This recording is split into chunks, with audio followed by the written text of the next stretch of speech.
एक नल्ला और कमजोर लड़का जिसके पास कोई भी अच्छी स्किल नहीं है, लेकिन एक दिन वो डंजन में जाता है जहां उसको एक आइटम लड़की मिलती है जो अपनी पावर अपने हीरो को ट्रांसफर कर देती है। और अपने हीरो के पास फ्रेंड विथ बेनिफिट वाली बेस्ट फ्रेंड भी है। तो अपने हीरो की किस्मत एकदम से कैसे चमक गई, डंजन वाली लड़की ने अपनी पावर हीरो को क्यों दी और आगे क्या होता है, चलिए देखते हैं। ये है हमारा हीरो नोवार, जो एक बैरन का दूसरा बेटा है जिसने हाई स्कूल के बाद अपनी पढ़ाई छोड़कर काम शुरू करने का फैसला किया है। जब वो अपने पहले दिन के लिए तैयार हो रहा था तो उसने अपने लिविंग रूम पर अपने पापा को घुटनों पर और अपनी माँ को चिंता में देखा। नोवार को पता चला कि विस्काउंट का बेटा उसकी जगह ले चुका है और अब वो लाइब्रेरी में काम नहीं कर पाएगा। नौकरी खोने के बाद नौर ये रिवील करता है कि वो बैरोनेट क्लास से बिलोंग करता है, जो सबसे लोवेस्ट क्लास में से एक है। तभी उसकी बहन गुस्से में वहां आती है और नोवार को गले लगाती है। वो सजेस्ट करती है कि नोवार हीरो एकेडमी में एनरोल करे और उसे ये यकीन दिलाती है कि अगर वो फेल भी हो गया तो वो उसका सपोर्ट करेगी। वो समझती है कि जो लोग एकेडमी से ग्रेजुएट होते हैं उन्हें हंटर या नाइट बनने का मौका मिलता है। उसके हिसाब से ये एक स्टेबल जॉब है नोवार के लिए। नोवार को एंट्रेंस एग्जाम पास करने में अपने आप पर शक हो रहा था, पर उसकी बहन लगातार उसे इंसिस्ट करती है। आखिरकार नोवार मान जाता है। बाद में जब नोवार गली में चल रहा होता है तो उसकी मुलाकात एमा से होती है, जो एक ड्यूक की बेटी है और उसके बचपन की दोस्त। एमा का परिवार अमीर है लेकिन उनके मम्मी पापा क्लोज फ्रेंड रहे हैं, इसलिए वो बचपन से एक दूसरे को जानते हैं। एमा एक्साइटेडली बताती है आज उसके लिए एक अच्छा दिन होगा लाइब्रेरियन के तौर पर, वो भी नौर के साथ। जब नोवार उसे बताता है कि वो लाइब्रेरी में काम नहीं कर सकता क्योंकि विस्काउंट के बेटे के इंटरफेरेंस के कारण उसकी जॉब छूट गई, तो एमा बहुत डिसअपॉइंट हो जाती है क्योंकि वो नोवार के साथ काम करने के लिए ही तो लाइब्रेरियन बनी थी। एमा ने नोवार की यूनिक एबिलिटी के बारे में भी कुछ अच्छी न्यूज शेयर करने का प्लान बनाया था। जब एमा क्यूरियस होती है, नोवार रिवील करता है कि उसके पास ग्रेट सेज की पावर है। ये एक एक्स्ट्रा ऑर्डिनरी एबिलिटी है जो उसे एक बुढ़े आदमी को समन करने की पावर देती है जिसके पास दुनिया की बहुत सारी नॉलेज है। ये पावर दुनिया के सबसे अजीब पावर में से एक है। नोवार बताता है उसके पेरेंट्स तब बहुत खुश हुए थे जब उन्हें चर्च में उसकी एबिलिटी को डिस्कवर किया था, लेकिन नोवार मानता है कि वो अपनी पावर का ज्यादा इस्तेमाल नहीं कर सकता क्योंकि जब भी वो ग्रेट सेज से कोई सवाल पूछता है तो उसे बहुत तेज सर दर्द होता है,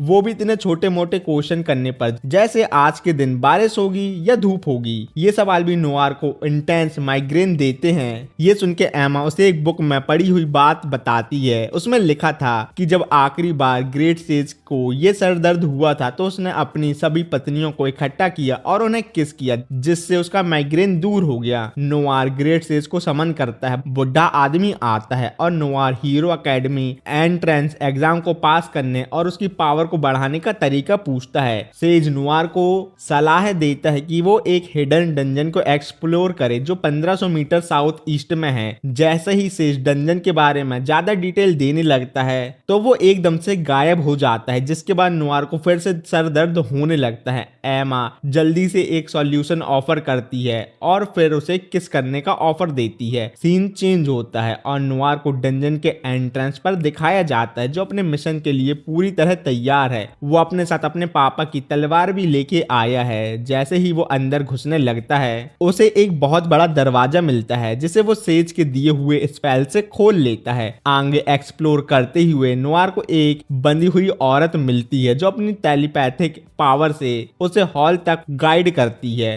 वो नोवार से उसको अपना सर टच करने को कहती है और जब नोवार ऐसा करता है तो वो उसके साथ एक कनेक्शन एस्टेब्लिश कर लेती है। उस औरत का नाम ओलिविया है। ओलिविया बताती है वो इस डंजन में फंसी हुई है क्योंकि वो अकेले अंदर आई थी और उसकी एक मॉन्स्टर से फाइट हो गई। जब उसने मॉन्स्टर को मारा तो एक ट्रैप एक्टिवेट हो गया जो उसको पकड़ के बैठा है पिछले 200 सालों से। नोवार ओलिविया की कहानी से हैरान हो जाता है और उसे आजाद करने की सोचता है, पर ओलिविया उसे वार्न करती है कि उन चेन को तोड़ना खतरनाक होगा क्योंकि चेन को तोड़ने से ओलिविया की मौत हो जाएगी। अब अपनी सिचुएशन के बावजूद ओलिविया समझती है कि उसने नॉर को अपने पास इसलिए बुलाया क्योंकि वो काफी अकेला महसूस कर रही थी और उसे किसी से बात करना था। फिर ओलिविया नोवार से कहती है वो अपने माथा उसके माथे पे रखे ताकि वो अपनी सारी पावर नोवार को ट्रांसफर कर सके क्योंकि वो जब तक चेन से बंधी हुई है तो वो अपनी पावर का इस्तेमाल नहीं कर सकती। पावर ट्रांसफर करने के बाद ओला ओलिविया उससे कहती है अब वो उसे अपना मास्टर बुला सकता है। वो समझाती है कि नई पावर के साथ नोवार यूनिक एबिलिटी बना सकता है और उन्हें ऑब्जेक्ट के जरिए दूसरों को दे सकता है। नोवार के पास एडिटिंग की स्किल होती है जो उसे अपनी या दूसरों की एबिलिटी को मॉडिफाई करने की पावर देती है, लेकिन ओलिविया नोवार को चेतावनी देती है कि वो अपनी पावर का संभल कर इस्तेमाल करे। अपनी एबिलिटीज को इस्तेमाल करने के लिए नोवार को लाइफ पॉइंट मतलब एलपी की जरूरत होती है। जितना ज्यादा पावरफुल एबिलिटी होगी उतनी ज्यादा एलपी कंज्यूम होगी। ओलिविया समझाती है कि नोवार एलपी कमा सकता है उन एक्टिविटीज जो उसे खुशी देती हैं, जैसे किसी अट्रैक्टिव इंसान के साथ डाटा ट्रांसफर करना, डिलीशियस या लग्जरी खाना खाना या पैसे कमाकर उन्हें खर्च करना। ओलिविया नोवार को सिखाती है कि वो अपने एलपी कैसे चेक कर सकता है और अपनी एबिलिटी का सही उपयोग कैसे करे। नोवार अपना पहला ऑब्जेक्ट बनाता है, वो भी हवा में डस्ट को कंडेंस करके, और स्टोन बुलेट को शूट करना सीखता है। लेकिन ये करने से वो काफी थक जाता है और समझ जाता है कि उसे अपने एलपी को जल्द से जल्द रिफिल करने का तरीका ढूंढना पड़ेगा। सीन चेंज होता है और नोवार को अपनी बहन के पैरों पर लेटे हुए दिखाया जाता है, जहां वो उससे एक हग मांगता है और उसकी एलपी इंक्रीज हो जाती है। अगले दिन नोवार पार्क में एमा से मिलता है और उससे भी हग मांगता है अपने एलपी को बढ़ाने के लिए। ये एक मेमोरी ट्रिगर करता है जिसमें नोवार ओलिविया से पूछता है कि एकेडमी एग्जाम पास करने के लिए उसके पास कोई स्किल है। ओलिविया एनालिटिकल आई की पावर दिखाती है और नोवार से टेस्ट करता है। जब वो एमा की एबिलिटी को एनालाइज करता है, एमा बताती है उसका गला दर्द कर रहा है उसके बड़े बड़े तरबूजों के साइज की वजह से। ये सुनकर नोवार अपने क्रिएशन पावर टेस्ट करने का मौका लेता है और उसके बड़े बड़े तरबूजों का साइज छोटा कर देता है, लेकिन एमा इससे खुश नहीं होती और उसे वापस ओरिजिनल साइज में लाने को कहती है। नोवार को अपनी एडिट एबिलिटी का यूज करना पड़ता है ताकि वो चेंज रिवर्स कर सके और वो अपनी एलपी वेस्ट करने के लिए बहुत गिल्टी महसूस करता है। नोवार का पहला दिन हीरो एकेडमी में होता है। उसे पता चलता है वो मोस्टली लड़के और विस्काउंट से घिरा हुआ है जो उसका मजाक उड़ाते हैं क्योंकि वो एक बैरोनेट है। इस वजह से कोई भी उसके साथ टीम अप नहीं करना चाहता। पहले मिशन के लिए नोवार को मॉन्स्टर मटेरियल कलेक्ट करना होगा। यहाँ पर नोवार उदास और अकेलापन महसूस करता है, लेकिन हैरान हो जाता है जब एमा वहां आती है और उसके टीममेट बनने का ऑफर देती है। वो बताती है कि उसने लाइब्रेरी में अपनी जॉब छोड़ दी ताकि वो हीरो एकेडमी में नोवार के साथ मिलकर काम कर सके। थोड़ी देर बाद एक लड़की जिसका नाम लियोनोरा है वो भी उनकी टीम में आने की इच्छा व्यक्त करती है। हालांकि वो अभी भी नोवार के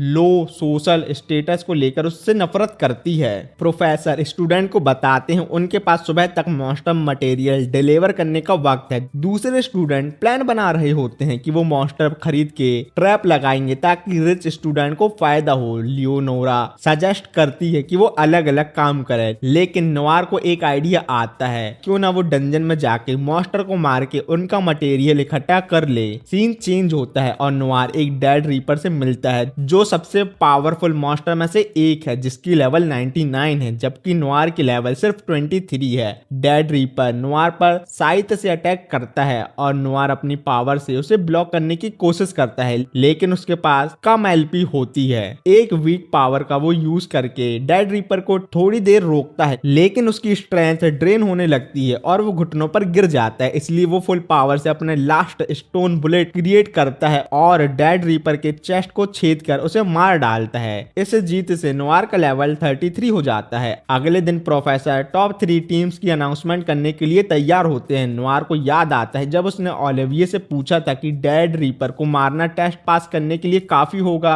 कि नहीं, तो ओलिविया ने कंफर्म किया था कि ये काफी होगा। प्रोफेसर सेकंड और थर्ड प्लेस की टीम की अनाउंसमेंट करता है और फिर फाइनली बताता है कि नोवार की टीम ने एग्जाम जीत लिया। सेकंड प्लेस टीम से 10 गुना ज्यादा पॉइंट के साथ नोवार, एमा और लियोनोरा अपनी अनएक्सपेक्टेड विक्ट्री से हैरान हो जाते हैं। प्रोफेसर एक्सप्लेन करता है कि डेड रीपर का स्कल डिलीवर करके उन्होंने सिर्फ एग्जाम पास नहीं बल्कि एकेडमी की एक नई हिस्ट्री बना दी। नोवार के परिवार को एंट्रेक्स एग्जाम जीतने की खबर मिलती है और वो काफी खुश हो जाते हैं, लेकिन उनकी खुशी तब कम हो जाती है जब वो स्कूल की ट्यूशन फीस देखते हैं जो 3 लाख रील्स होती हैं, इंस्टाग्राम वाली नहीं, पैसे की बात हो रही है। जिससे नोवार परेशान हो जाता है कि वो कैसे स्कूल की फीस अफोर्ड करेगा। सीन चेंज होता है और नोवार अपने मास्टर के पास डंजन में जाता है ताकि उससे फीस के बारे में बताए। मास्टर ओलिविये सजेस्ट करती है कि वो मास्टर को मारकर और उनके मटेरियल बेचकर पैसे कमा सकता है। नोवार हेजिटेट करता है क्योंकि एकेडमी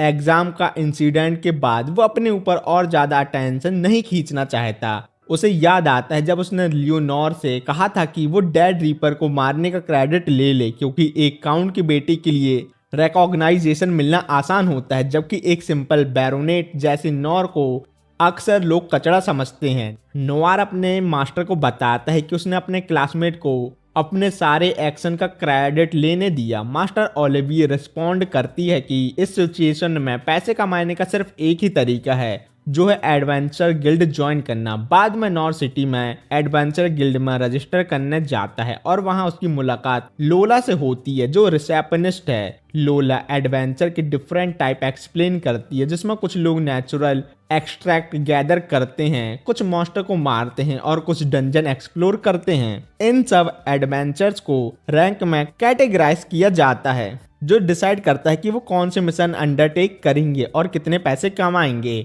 लोला नोवार को यकीन दिलाती है कि अगर वो अच्छा परफॉर्म करेगा तो उसकी रैंक इंक्रीज हो सकती है। लोला उसे एक सीट देती है जिसमें उसे अपनी एबिलिटी लिखनी होती है, लेकिन नोवार थोड़ा नर्वस महसूस करता है। लोला उसे भरोसा करने को कहती है, जो भी इंफॉर्मेशन नोवार लिखेगा वो गिल्ड के अंदर क्लासिफाइड रहेगी। नोवार लोला पर भरोसा करता है और अपनी इंफॉर्मेशन फिल करता है, लेकिन लोला को शक होता है कि वो अपनी एबिलिटी के बारे में झूठ बोल रहा है। लोला रिवील करती है कि जिस गिल्ड में वो है उसका नाम ऑर्डन है, वही गिल्ड जिससे ओलिविये बिलोंग करती है। नोवार अपने एक्साइटमेंट को कंट्रोल नहीं कर पाता और पूछता है कि क्या लोला उसके मास्टर के बारे में बात कर रही है, लेकिन तुरंत अपनी बात पर पछताता है। लोला समझ जाती है कभी कभी कुछ धोखेबाज आते हैं जो ओलिविये के सक्सेसर होने का दावा करते हैं। लोला नोवार के ओलिविये के सक्सेसर को टेस्ट करने के लिए एक बुक निकालती है और एक्सप्लेन करती है कि अगर नोवार सच बोल रहा है तो उसकी सारी एबिलिटी इस बुक में लिखी हुई मिलेगी। लोला नोवार से कहती है कि वो अपना हाथ उस बुक पर रखे। अपने आप पर कॉन्फिडेंट महसूस करते हुए नोवार लोला से एक बैट लगाने का प्रपोजल देता है। नोवार सजेस्ट करता है अगर उसकी एबिलिटी बुक में लिखी मिलती है तो लोला को अपनी स्कर्ट उठा के अपनी अंडरगारमेंट दिखानी होगी और उससे माफी मांगनी होगी, लेकिन नोवार के बुक में हाथ रखने के बाद वो सरप्राइज हो जाती है और रियलाइज करती है कि नोवार सच में ओलिविये का ट्रू सक्सेसर है, क्योंकि उसकी एबिलिटी बुक में दिखती है। लोला अब अपना वादा पूरा करती है और अपनी स्कर्ट ऊपर करके उसको अपनी अंडरगारमेंट दिखाती है। अंडरगारमेंट देखकर नोवार बहुत खुश हो जाता है और उसकी एलपी इंक्रीज हो जाती है। इसके बाद नोवार लोला को बताता है कि उसे एक हफ्ते के अंदर 3 लाख रील्स मतलब पैसे कमाने हैं ताकि वो अपनी ट्यूशन फी दे सके। लोला उसे एक मिशन असाइन करती है जिसमें उसे रेनबो ग्रास हॉपर पकड़ने हैं। नोवार हेजिटेट करता है क्योंकि इन ग्रास हॉपर इंसेक्ट को पकड़ना बहुत मुश्किल माना जाता है, लेकिन लोला उसे मोटिवेट करती है कि वो अपने आप पर कॉन्फिडेंस रखे कि वो आसानी से ये काम कर लेगा। फिर लोला नोवार के पास आकर धीरे से उससे कहती है उसे पावरफुल आदमी बहुत पसंद आते हैं। ये सुनकर नोवार मिशन पर चला जाता है और सोचता है कि क्या उसे सेज को समन करना चाहिए ताकि वो आसपास के रेनबो ग्रास हॉपर का पता बता दे, चाहे इससे उसे हेडेक ही क्यों ना हो जाए। वो ये भी सोचता है कि एमा का उसके पास होना और उसकी किस उसका दर्द कम कर सकती है, लेकिन वो समझता है कि वो हमेशा एमा पर डिपेंड नहीं रह सकता। वो अपने कंसर्न के बावजूद डिसाइड करता है कि वो सेज को समन करेगा। उसकी हेल्प के लिए सेज नोवार को आसपास के रेनबो ग्रास हॉपर की लोकेशन बताता है। नोवार मेंशन करता है कि हेडेक सहने लायक है और अपनी तलाश शुरू करता है। आखिरकार वो अपने पहले रेनबो ग्रास हॉपर सक्सेसफुली ढूंढ लेता है, लेकिन सेलिब्रेट करने से पहले एमा सीन पर आ जाती है। एमा नाराज है क्योंकि नॉर ने उसे गिल्ड ज्वाइन करने के फैसले के बारे में नहीं बताया था। नोवार उसे समझाता है कि वो उसे किसी भी खतरे से दूर रखना चाहता है, इसलिए उसने नहीं बताया। इसके जवाब में एमा से याद दिलाती है कि उनके बचपन के वादे की कि वो हमेशा साथ रहेंगे जब तक मौत उन्हें अलग ना कर दे, उसका क्या होगा। एमा सजेस्ट करती है कि बेस्ट तरीका रेनबो ग्रास हॉपर ढूंढने का सेज को समन करना है। नोवार एमा को भरोसा दिलाता है कि उसे किस करके वो अपना सर दर्द ठीक कर सकता है, लेकिन नोवार कोशिश करता है बताने की कि अब उसे सेज को समन करके उतना ज्यादा हेडेक नहीं होता, तो अब उसे एमा के किस की जरूरत नहीं है। लेकिन ये सुनकर एमा उदास हो जाती है। नोवार उसका रिएक्शन देखकर एमा को बताता है कि उनकी पुरानी दोस्ती और बचपन के कनेक्शन उन्हें एक फ्रेंडली ग्रीटिंग के शेयर करने में कोई दिक्कत नहीं होनी चाहिए। नोवार और एमा मिलकर काफी रेनबो ग्रास ऑपर कलेक्ट कर लेते हैं। बाद में लोला आती है और नोवार को 2,50,000 रील्स का पेमेंट देती है। इतने ज्यादा पैसे देखकर नोवार एक्साइटेड हो जाता है, क्योंकि उसने कभी इतने बड़ी रकम पहले अपने हाथों में नहीं देखी थी। लेकिन उसे अभी भी 50,000 रील्स और कमाने हैं ताकि वो अपनी ट्यूशन फीस पूरी कर सके। लोला नोवार को उसकी प्रोग्रेस के लिए उसकी तारीफ करती है और सजेस्ट करती है कि अगर वो ऐसे ही परफॉर्म करता रहा तो जल्दी उसका रैंक बढ़ जाएगा। वो उसे नेक्स्ट टास्क असाइन करती है, लेकिन एमा थोड़ी जेलस हो जाती है जब वो देखती है कि लोला नोवार के साथ फ्लर्टी तरीके से बात कर रही है। नोवार और एमा के बीच एक झगड़ा शुरू होता है जब लोला और एमा दोनों नोवार के लिए अपनी फीलिंग एक्सप्रेस करती हैं। दूसरे एडवेंचर दोनों लड़कियों के बीच की लड़ाई देखना चाहते थे, लेकिन नोवार बीच में आ जाता है और दोनों लड़कियों को मीठी मीठी बातें करके शांत कराने की कोशिश करता है। एमा नोवार का शुक्रिया अदा करती है मिशन में मदद करने के लिए, जबकि लोला उसे यकीन दिलाती है कि वो एक अच्छी एडवेंचर बनने की पूरी कोशिश करेगी। फिर लोला नोवार के पास आती है और पूछती है क्या वो कभी काम के बाद डिनर पर जा सकते हैं। ये देखकर एमा को गुस्सा आता है, क्योंकि लोला खुलेआम नोवार के साथ फ्लर्ट कर रही है, वो भी उसके सामने।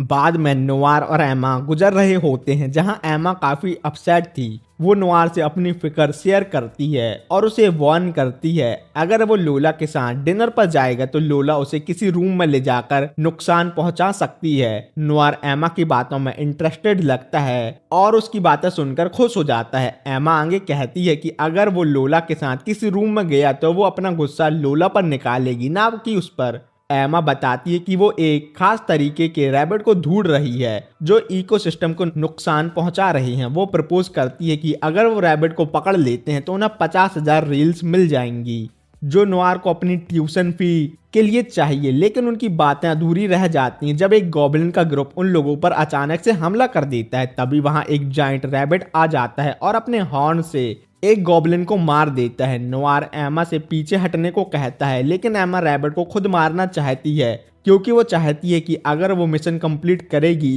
तो लोला नोवार के साथ फ्लर्ट करना बंद कर देगी। रैबिट एमा पर हमला करता है, लेकिन एमा बहुत इजीली उसके अटैक को डॉज कर लेती है। फिर एमा अपनी विंड स्ट्राइक पावर का इस्तेमाल करके रैबिट पर एक जबरदस्त अटैक करती है, जिसके बाद वो कुछ और स्लैशेस लगाती है। लेकिन अचानक रैबिट एमा की तरफ छलांग लगाता है। तब नोवार बीच में आ जाता है और स्टोन बुलेट का इस्तेमाल करके रैबिट को दूर उड़ा देता है। नोवार और एमा एक जंगल में छुपने चले आते हैं और नोवार देखता है कि एमा उदास है, क्योंकि वो सोचती है कि वो रैबिट को हराने के लिए काफी वीक है। एमा की मदद करने के लिए नोवार अपनी एनालिटिकल आई एबिलिटी का इस्तेमाल करता है।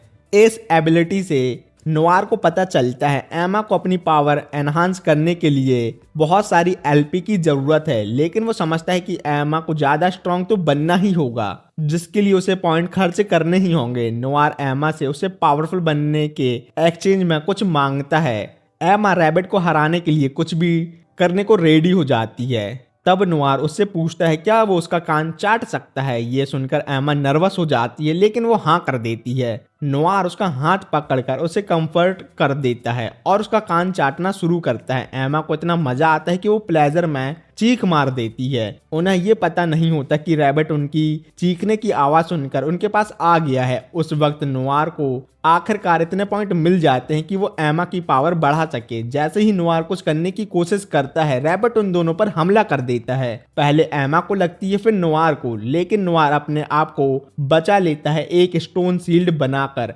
एमा अपनी नई पावर के साथ जायंट रैबिट को अपने अटैक से मार देती है। फिर वो रैबिट का हॉर्न लोला के पास ले आते हैं अपने काम का सबूत देने के तौर पर। लोला हैरान हो जाती है और इम्प्रेस होती है कि एमा ने बिना किसी मदद के रैबिट को हरा दिया। इस पर एमा और लोला एक दूसरे से दोस्ती करना शुरू कर देते हैं। और अपने पिछले रूड बिहेवियर के लिए माफी मांगते हैं। रैबिट के मीट का जिक्र सुनकर नोआर कमेंट करता है कि ये दुनिया का सबसे डिलीशियस और रेयर मीट है। लोला एग्री करती है, ये मानते हुए कि जब एडवेंचर ऐसे रैबिट को मारते हैं तो वो अक्सर उसे तुरंत पकाकर खा लेते हैं। नोआर अपनी नई एबिलिटी डायमेंशनल पॉकेट का राज खोलता है, जो दूसरे डायमेंशन में चीजें स्टोर करने की एबिलिटी देती है। वो इस पावर का इस्तेमाल करके जाइंट रैबिट को फिर से समन करता है। नोआर की पावर देख के एमा और लोला खुशी के मारे उसे गले लगा लेते हैं, जिससे नोआर खुश हो जाता है। सब लोग उस रैबिट के डिलीशियस मीट के मजे लेते हैं जिसको एमा और नोआर ने हराया है। लोला मिशन का पेमेंट लेकर आती है और नोआर को बधाई देती है, क्योंकि अब उसके पास एकेडमी में एनरोल होने के लिए पूरे पैसे जमा हो गए हैं और अब नोआर अपने सपने को पूरा कर सकता है। नोआर को देखकर सब एडवेंचरर उसके लिए चेयर करते हैं और उसकी एकेडमी में एडमिशन होने पर उसको मुबारकबाद देते हैं। नोआर उनका शुक्रिया अदा करता है और ये मानता है कि ये सब उसकी मास्टर ओलिविये के बिना पॉसिबल नहीं होता। ऐसे मूवमेंट में ओलिविये नोआर के अचीवमेंट पर गर्व महसूस करती है।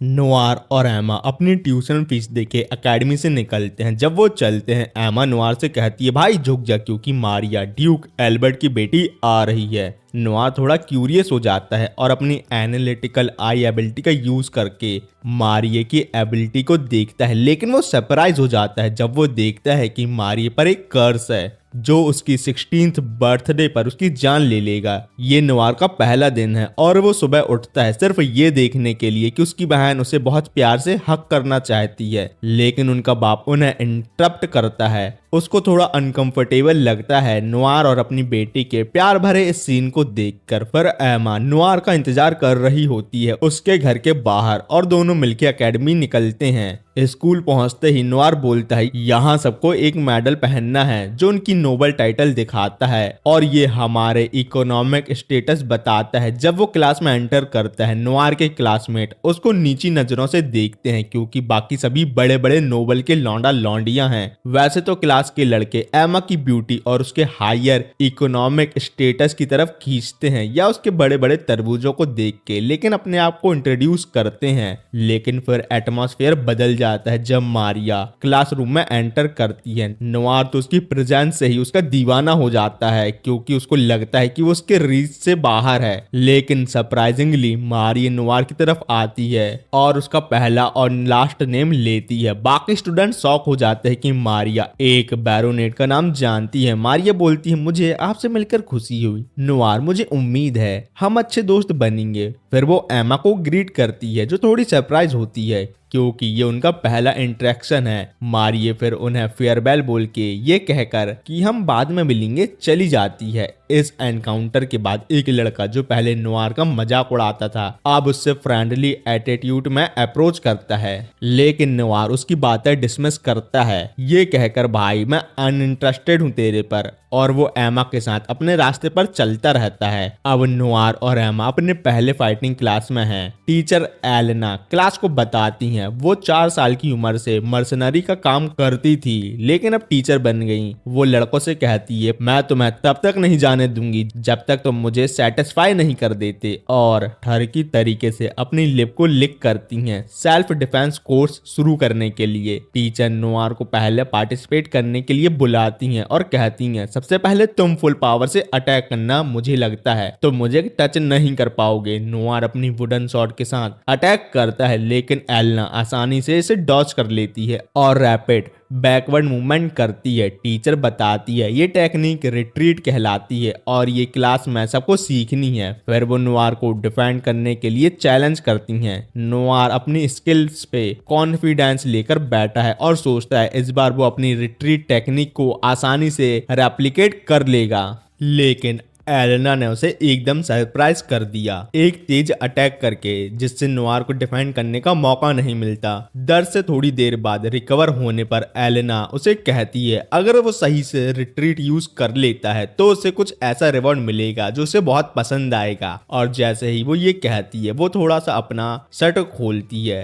जिससे सारे लड़कों का अटेंशन उस पे आ गया है और सभी लड़के नोआर से जलने लगे हैं। अब नोआर रिवॉर्ड के सपने देखता हुआ डिसाइड करता है अपनी एबिलिटी का इस्तेमाल करके अपनी रिट्रीट टेक्निक इंप्रूव करने का। जैसे ही एलेना फिर से अटैक करती है अपनी वुडन शॉट से, नोआर इस बार सक्सेसफुली अपनी रिट्रीट स्किल को यूज कर लेता है और टीचर और उसके क्लासमेट दोनों हैरान हो जाते हैं। अब वो एलेना से अपना रिवॉर्ड मांगता है और नोआर का रिवॉर्ड देख के सभी लड़के उससे जलते हैं, लेकिन अपने नोआर भैया तो बहुत ही मजे कर रहे थे। लेकिन एमा ये सब देख रही होती है थोड़ी उदासी के साथ, क्योंकि उसे लगता है कि नोआर को टीचर के लिए रोमांटिक फीलिंग आ रही है। तो कुछ बॉयज नोआर से पूछते हैं कैसा फील हुआ, मजा आया कि नहीं। लेकिन टीचर सभी को इंस्ट्रक्ट करती है कि नेक्स्ट एक्सरसाइज के लिए पेयर्स बनाने हैं, लेकिन स्पेशली नोआर और एमा को पार्टनर नहीं बनने देती और मारिया को भी कह देती है कि उसके असिस्टेंट के साथ वो पेयर नहीं बना सकती। फिर एक लड़का मारिया से कहता है चलो हम पेयर बन जाते हैं क्योंकि हम दोनों हाई नोबल हैं। पर मारिया कहती है भाई सबको कॉमनर की इज्जत करनी चाहिए, मैं तो कॉमनर के साथ पार्टनर बनने को प्रेफर करूंगी। फिर वो नोआर के पास आ जाती है और कहती है क्या तुम मेरे ट्रेनिंग पार्टनर बन सकते हो। नोआर खुशी से कहता है भाई मेरे लिए तो ये और भी हॉनर की बात है। तो एक्सरसाइज शुरू होती है और मारिया नोआर को पकड़ लेती है, लेकिन अचानक से वो चक्कर खा के नोआर पर गिर जाती है। उसकी चेस्ट उसके चेहरे पर लगती है। अब समझो सब लोग क्या सोच रहे हैं। नोआर जल्दी से क्लैरिफाई करता है भाई ये सब कुछ ऐसा नहीं है जैसा आप सोच रहे हो। लेकिन मारिया की असिस्टेंट तो इस सब से दूर सिर्फ मारिया का ख्याल रख रही है। नोआर को पता चलता है कि मारिया की सिचुएशन एक कर्ज की वजह से है जो उसकी लाइफ को 16 साल के एज के होते ही उसे मार देगा। वो सोचता है क्यों ना मैं अपनी एडिटिंग एबिलिटी से इस कर्ज को हटा दूं, लेकिन उसके लिए 8000 पॉइंट चाहिए और उसके पास सिर्फ 2000 पॉइंट है। तो नोआर डिसाइड करता है कि वो ग्रेट सेज को समन करेगा ताकि वो पॉइंट कमाने का कोई सॉल्यूशन दे। ग्रेट सेज कहता है भाई सब लड़कियों को लाइन अप कर और जल्दी से उन सबके गुब्बारे छू ले, और अगर तू ऐसा करता है तो तू 2000 लाइफ पॉइंट कमा लेगा। भाई ये ग्रेट सेज है या ग्रेट ठरकी समझ नहीं आता, लेकिन नोआर जल्दी समझ जाता है कि ये प्लान तो बिल्कुल इम्प्रैक्टिकल है क्योंकि ऐसा करके वो तो जिंदा ही नहीं बचेगा और वो 2000 पॉइंट भी मारिया को बचाने के लिए काफी नहीं है। ग्रेट सेज को समन करने के बाद जब उसका सर दर्द करने लगता है तो नोआर एमा से कहता है क्या तुम मुझे एक किस दे सकती हो ताकि मेरा सर दर्द दूर हो जाए। एमा थोड़ी एम्बेरस हो जाती है क्योंकि यहाँ बहुत सारे लोग थे, लेकिन नोआर बिना सोचे समझे एमा को क्लास के सामने ही किस दे देता है। अब सब लड़कियां तो इस अनएक्सपेक्टेड एक्शन से इम्प्रेस हैं, लेकिन टीचर की तो हवा टाइट हो जाती है और कहती है भाई ये सब क्या हो रहा है मेरी क्लास पर। जिसके बाद नोआर की टीचर उस पर भारी हो गई और उसे पनिश करते हुए कह रही है कि उसे अपने बिहेवियर के लिए दौड़ लगानी पड़ेगी और ये पनिशमेंट नोआर के लिए बहुत ही ज्यादा टफ है। फिर नोआर और एमा डिसाइड करते हैं कि चलो लोला से मदद मांगते हैं मारिया के कर्ज के लिए। लेकिन जब वो दोनों लोला के पास पहुंचते हैं तो लोला जल्दी से बाथरूम में भाग जाती है ताकि मेकअप कर सके, क्योंकि वो नोआर को देखने के लिए बिल्कुल तैयार नहीं थी। तो समझो लोला का कुछ तो चक्कर है अपने भाई के साथ। जब लोला मेकअप करके बाहर आती है नोआर उसे मारिया के कर्ज के बारे में बताता है, उम्मीद में कि वो कोई सॉल्यूशन दे दे। लोला कहती है अरे सुनो मेरी एक फ्रेंड लूना है, उसमें इतनी पावर है कि वो बॉडी से ईविल निकाल सकती है लेकिन कर्ज को रिमूव नहीं करती, समझ में आया क्या। अब नोआर तो मारिया के अच्छे वर्ड से मोटिवेट हो गया है और सोचता है कि मुझे उसकी मदद करनी है। तो वो लोला से कहता है मुझे लूना से मिलवा दो, मैं उसे कन्विंस करूंगा कि मारिया की वो हेल्प करे। लोला टेंपल जाती है और देखती है कि एक लंबी लाइन है बीमार लोगों की जो लूना से मिलने का इंतजार कर रहे हैं। जब वो टेंपल के अंदर जाती है तो उसे लूना दिखती है जो थक गई है हीलिंग करते करते। लोला उसके आराम को डिस्टर्ब करने के लिए सॉरी बोलती है पर कहती है कि उसके पास कुछ इंपॉर्टेंट है बताने को। इस बीच नोआर अपने टीचर से डंजन में मिलता है। वो भी 2 हफ्ते काम में बिजी होने के बाद टीचर को समझ में आता है कि नोआर का मूड खराब है तो वो उस पर गुस्सा नहीं होती। नोआर अपनी दोस्त मारिया के कर्ज के बारे में बताता है और गाइडेंस मांगता है। टीचर कहती है कि ज्यादा एलपी पाना मुश्किल है तो वो भी लूना की मदद लेने की सलाह देती हैं और फिर टीचर ये भी बताती हैं कि लूना एक एल्फ है और अलग अलग स्पीशीज के साथ टाइम स्पेंड करना और ज्यादा लाइफ पॉइंट दे सकता है। नोवार इस आइडिया से एक्साइटेड हो जाता है और पूछता है कि वो कैसे 10,000 एलपी कमा सकता है। टीचर उसे एक टेक्निक सिखाने का ऑफर देती है जिसका नाम है लक्की परवर्ट, जो बहुत ज्यादा पॉइंट कमा सकता है, जिससे वो बहुत ज्यादा पॉइंट कमा सकता है, लेकिन इसकी कॉस्ट 300 लाइफ पॉइंट है। लेकिन प्रॉमिस करती हैं ये स्किल उसे ना भूलने वाला एक्सपीरियंस देगी। नोवार बिना सोचे समझे एक्सेप्ट कर लेता है और लक्की परवर्ट एबिलिटी हासिल कर लेता है। जब वो एमा की तरफ जा रहा होता है तब एक बिल्ली उसके ऊपर गिर जाती है और उसका चेहरा उसके तरबूजों में घुस जाता है। इस अनएक्सपेक्टेड सिचुएशन से उसकी एलपी ऑटोमेटिकली बढ़ जाती है। नोवार लक्की परवर्ट एबिलिटी का फायदा उठाता है और कुछ लक्की सिचुएशन बनती है। जब आसपास लड़कियां देखने मिलती है तब कहीं से एक स्ट्रॉन्ग हवा आती है और उन सभी के कपड़े उड़ जाते हैं, जिससे नोवार को लकी नजारे मिलते हैं। लेकिन नोवार सोचता है कि इस एबिलिटी को थोड़ा एडिट करना पड़ेगा ताकि ये हर वक्त या सीरियस सिचुएशन में ऑन ना हो जाए। पर लोला और लूना आते हैं और देखते हैं कि एमा नोवार को डांट रही है क्योंकि वो लड़कियों को देख रहा था। लूना नोवार को कॉम्प्लीमेंट करती है, कहती है कि वो क्यूट लग रहा है और हो सकता है कि वो उसके टाइप का लड़का हो। जब लूना मिलती है तो वो उन्हें कहती है कि ड्यूक की बेटी के बारे में बात करने के लिए मुझे फॉलो करो। जब वो लूना के पीछे चल रहे होते हैं तब एमा कमेंट करती है कि लूना कितनी सुंदर है और उसके लॉन्ग लेग हैं। उससे डर लगता है कि नोवार लूना के लिए फीलिंग डेवलप ना कर ले क्योंकि सिर्फ उसकी चेस्ट का ही डिसएडवांटेज है, नहीं तो वो बहुत ही सुंदर है। फिर वो सब एक रेस्टोरेंट आते हैं जहां लूना बताती है कि उसने कभी मारी का चेकअप किया था लेकिन कर्ज को हटाने का फैसला नहीं किया। वो समझती है कि उसके पास सभी चीजें ठीक करने की एबिलिटी है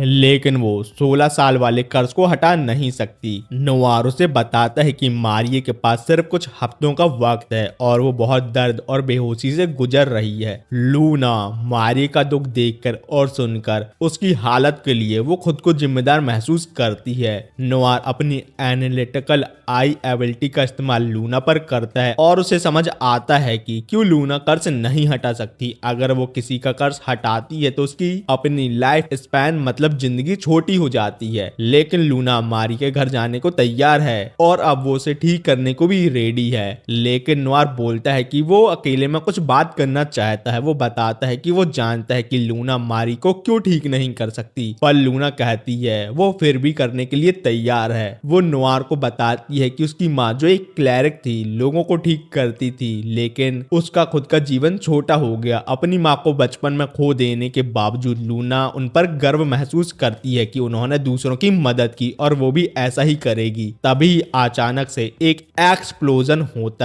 और दोनों जल्दी से वहां भाग जाते हैं। उन्हें एक इंजर्ड लड़का दिखता है जो कचड़े के नीचे फंस गया था। लूना अपने 2 वेपन निकालती है और अपनी हीलिंग पिस्टल एबिलिटी का इस्तेमाल करती है लेकिन ये उसकी एनर्जी को तेजी से ड्रेन कर देता है। नोवार लूना को अपने हाथों में उठाता है और जब लूना रोना शुरू कर देती है कहकर कि वो मरने से डरती है, नोवार को लूना का ये भगौड़ापन देखकर हैरानी होती है लेकिन वो समझता है कि ये उसकी एनर्जी लॉस होने की वजह से है। जब लूना थोड़ा संभलती है तो वो नोवार और दूसरों के सामने अपने भगौड़ापन दिखाने पर शर्माती है। फिर लूना उन्हें बताती है कि उन्हें ड्यूक की बेटी के पास जाना है ताकि वो उसे ठीक कर सके। लेकिन उन्हें देखकर पता चलता है कि लूना की लेग डर से कांप रही हैं क्योंकि मारिये का कर्ज हटाने पर उसकी खुद की जान जा सकती है जैसे उसकी माँ की गई थी। लोला लूना को गले लगाती और कहती है कि वो उसकी हालत को समझ नहीं पाई एक दोस्त होते हुए भी। तभी नोवार लड़कियों को बताता है उसने लूना की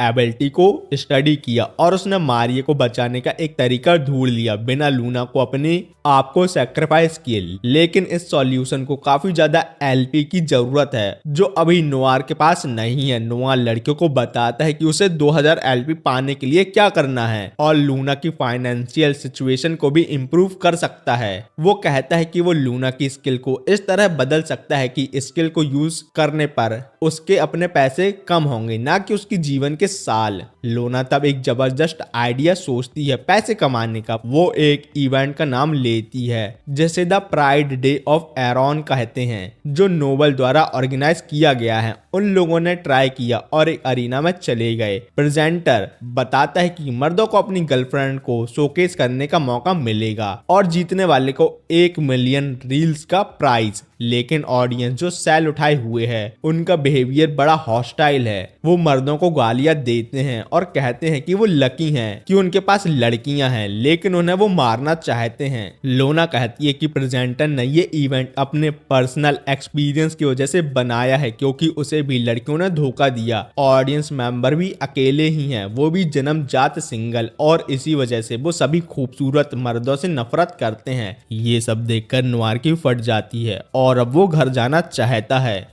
डर के बावजूद इवेंट शुरू होता है और पहले पार्टिसिपेट का टर्न आता है। वो लड़का स्टेज पर अपनी 3 गर्लफ्रेंड के साथ आता है और ऑडियंस का ऑब्जेक्टिव है कि वो लड़कियों को क्रिटिसाइज करें अगर उन्हें कोई फ्लॉ मिलता है तो। एक पल के लिए साइलेंस होता है, फिर ऑडियंस एक लड़की को बुलाती है और कहती है उसकी नाक एक पिग की तरह है और वो बहुत गंदी दिखती है। वो लड़की को देखकर सब लोग हंस रहे होते हैं और एक और ऑडियंस मेंबर कहता है वो एक कुत्ते को डेट करना ज्यादा पसंद करेगा, ना कि इन अनअट्रैक्टिव लड़कियों को जो स्टेज पर हैं। उस लड़की की जो इंसल्ट होती है उससे वो बेचारी बहुत ज्यादा रोने लगती है। नवार और लड़कियां ये देखकर डर जाते हैं और समझ जाते हैं अगर ऑडियंस को वो सब पसंद नहीं आएंगे तो बहुत ज्यादा बेइज्जती होना पक्का है। पूरे रात में कई ग्रुप पास होते हैं। अगर उनकी लड़कियां सबसे खूबसूरत नहीं हैं तो उनकी बेइज्जती बहुत ज्यादा होती है, लेकिन सब कुछ तब बदल जाता है जब ग्रुप 9 आता है जिसमें एक बहुत अट्रैक्टिव लड़की होती है। ऑडियंस चुप हो जाती है और इंसल्ट करने से कतराती है और बस इतना कह देती है कि वो अगले ग्रुप पर अपनी पूरी भड़ास निकालने वाले हैं। लोला ये भी बताती है कि ग्रुप 9 एक राइवल गिल्ड के एडवेंचरर हैं जो उनके अकेडमी से ही हैं। ये सुन के नवार थोड़ा इनसिक्योर फील करता है, क्योंकि वो समझ जाता है कि इस टीम के पास मिलियन रील्स जीतने का एडवांटेज है। अब नवार और लड़कियों का टर्न आता है पार्टिसिपेट करने का। एमा डर रही है, लेकिन नवार उसे मोटिवेशन का ज्ञान पेलता है ताकि उसका कॉन्फिडेंस थोड़ा बढ़ जाए। ऑडियंस तो खुश हो जाती है, खास तौर पर एमा की सेक्सी फीचर्स देखकर। फिर लूना इंट्रोड्यूस होती है, उसके बाद लोला। ऑडियंस अब उन्हें देखकर चिल्लाते हैं क्योंकि उन्हें समझ आ गया है कि आज तो मजा आने वाला है। ऑडियंस उनके लिए परवर्टेड रिमार्क चिल्लाते रहते हैं। जब प्रेजेंटर अनाउंस करता है कि नवार और लड़कियों ने इस पूरे इवेंट में सबसे ज्यादा स्कोर अचीव किया है, इस खबर से एक्साइटेड होकर नवार और लड़कियां अपने जीत का सेलिब्रेशन शुरू करते हैं। लेकिन लोला उन्हें याद दिलाती है कि कंपटीशन अभी खत्म नहीं हुआ। प्रेजेंटर कहता है कि पैसे जीतने के लिए उन्हें ऑडियंस के सभी मर्दों को सेटिस्फाई करना पड़ेगा। नवार और लड़कियां प्रोटेस्ट करती हैं, कहती हैं ये तो बहुत फालतू का रीजन है, क्योंकि उन्होंने तो ऑलरेडी सभी को साबित कर दिया है कि वो जीतने के लायक हैं। तभी अचानक एक मास्क आदमी आता है जो एक साइन पकड़े हुए है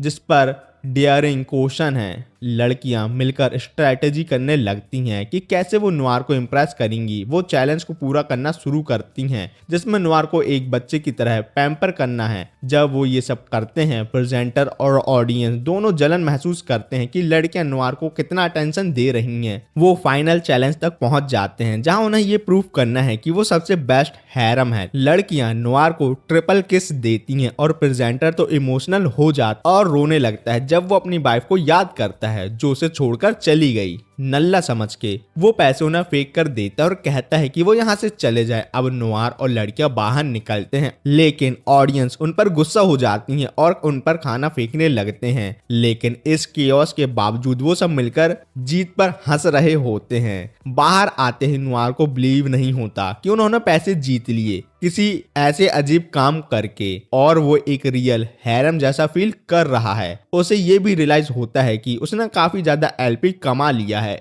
इस बीच मारिये की कंडीशन बहुत ज्यादा खराब हो जाती है। डॉक्टर मारिये के मम्मी पापा को बताता है कि वो कुछ नहीं कर सकता। उसे नहीं लगता कि मारिये अगले दिन का सूरज देख पाएगी और सरवाइव भी कर सकती है कि नहीं, ये भी गारंटेड नहीं है। फिर नवार और लड़कियां मारिया के मेंशन पहुंचती हैं और उन्हें वहां मारिया की असिस्टेंट मिलती है जो बाहर रो रही है। वो कंफर्ट और दिलासा देते हैं, कहते हैं कि अभी भी मारिये को बचाने का वक्त है क्योंकि वो 19 साल की नहीं हुई। असिस्टेंट तब मारिये की कहानी शेयर करती है कि छोटी उम्र से ही उसे पता था कि कि उसके ऊपर एक कर्स है जो नॉर्मल लाइफ जीने उसे नहीं दे सकता। ये पता होने के बावजूद वो एडल्टहुड तक नहीं पहुंच पाएगी, उसे बहुत उदास कर देती थी। मारी ये बताती है कि ये कर्स तब शुरू हुआ जब उसके दादा ने एक सॉर्सरर को डिफीट किया था और उसने स्पेसिफिकली दादा पर ये कर्स डाला था। इस कर्स का किसी और फैमिली मेंबर पर कोई असर नहीं पड़ता, लेकिन मारिये परेशान है क्योंकि उसे चुना गया है। बहुत सारी मेथड का ट्राई करने के बावजूद कोई सॉल्यूशन नहीं मिला, तो मारिये ने अपनी मौत को एक्सेप्ट कर लिया और डिसाइड किया कि वो बचे हुए वक्त को खुशियों से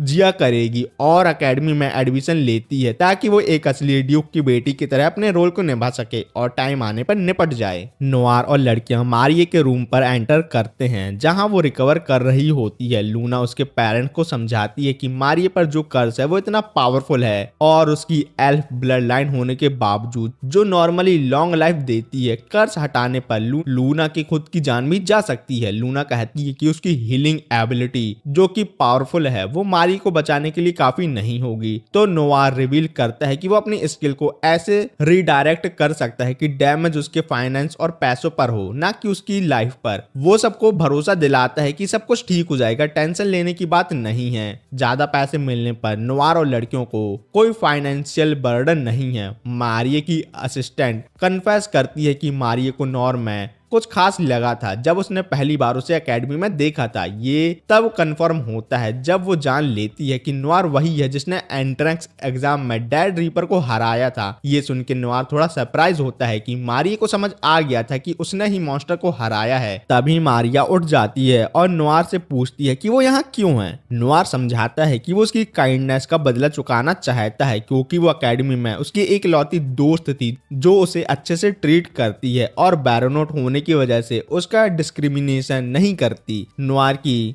थकान देखकर मारिये उसके लाइफ पॉइंट का भी ख्याल रखती है और उन्हें कैसे इंक्रीज करना है ये समझाती है। वो नोआर के गालों को पकड़कर उसे किस करती है जिससे उसके पेरेंट्स और लड़कियां सरप्राइज हो जाती हैं। फिर लूना बताती है कि अब कर्ज हटाने का समय आ गया है। एक पेनफुल प्रोसेस के बाद लूना सक्सेसफुली इविल कर्ज को हटा देती है और मारिये को कर्ज से आजाद कर देती है। मारिये की माँ उसकी खुशी को एड्रेस करते हुए खुशी से रो देती है। लूना और एमा मिलकर सेलिब्रेट करते हैं जबकि मारिये की असिस्टेंट उसे टाइटली हक करती है, ये जानते हुए कि वो बहुत खुश होती है कि उसकी मास्टर का कर्ज अब निकल चुका है। मारिये को महसूस होता है कि उसकी चेस्ट अब दर्द नहीं कर रही और नोआर अपनी एनालिटिकल आई से कंफर्म करता है कि कर्ज वाकई में कंप्लीटली खत्म हो गया है। मारिये अपना ग्रेटिट्यूड लूना को व्यक्त करती है, कहती है कि उसने अपनी पावर का इस्तेमाल करके उसकी जान बचाई, लेकिन लूना हम्बल होकर जवाब देती है कि उसने कर्ज हटाने में मदद की है लेकिन उसको असली शुक्रिया तो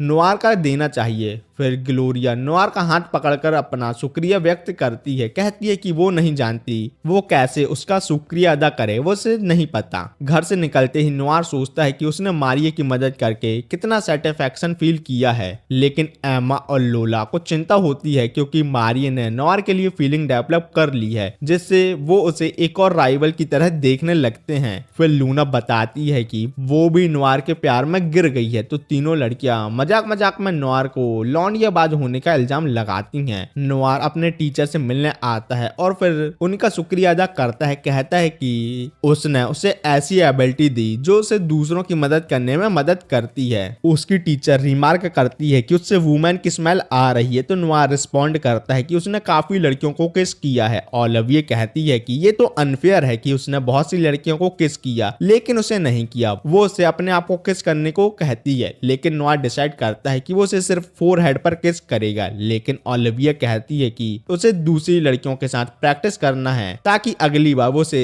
सेटिस्फाई कर सके एक किस के साथ। अगले दिन पता चलता है कि ड्यूक ने अपनी बेटी को बचाने के लिए नोआर और लड़कियों को एक चेस्ट गिफ्ट किया है जिसमें 100 मिलियन रील्स हैं। नोआर थोड़ा कंफ्यूज होता है कितने पैसे का वो क्या करे। एमा सजेस्ट करती है कि वो एक शॉप खोले मॉन्स्टर मटेरियल बेचने के लिए, लेकिन लड़कियां झगड़ा शुरू कर देती हैं कि कौन नोआर की शॉप में मदद करेगा। लेकिन नोआर इस सिचुएशन को देख के वहां से भाग जाता है। फिर नोआर अपने परिवार से बात करता है, बताता है कि जो पैसे मिले हैं वो उनसे एक स्टोर खोल सकते हैं जो आइटम और मटेरियल सेल करेंगे। वो खुद मॉन्स्टर हंट करके जरूरी मटेरियल लाने की रिस्पॉन्सिबिलिटी उठाता है। नोआर अपने बाप को कहता है कि वो एक सूटेबल लोकेशन ढूंढे और स्टोर के लिए लीगल पेपर वर्क तैयार करे, लेकिन वो थोड़ा चिंता करता है कि उसका बाप सब पैसे कैसीनो में उड़ा ना दे, इसलिए वो फंड मैनेज करने का काम अपनी बहन और माँ को देता है ताकि पैसे वेस्ट ना हो। फिर नोआर डंजन में मटेरियल इकट्ठा करने और स्ट्रॉन्ग बनने के लिए चला जाता है। उसकी टीचर सजेस्ट करती हैं कि वो अपनी जर्नी के लिए जरूरी स्किल को ले ले।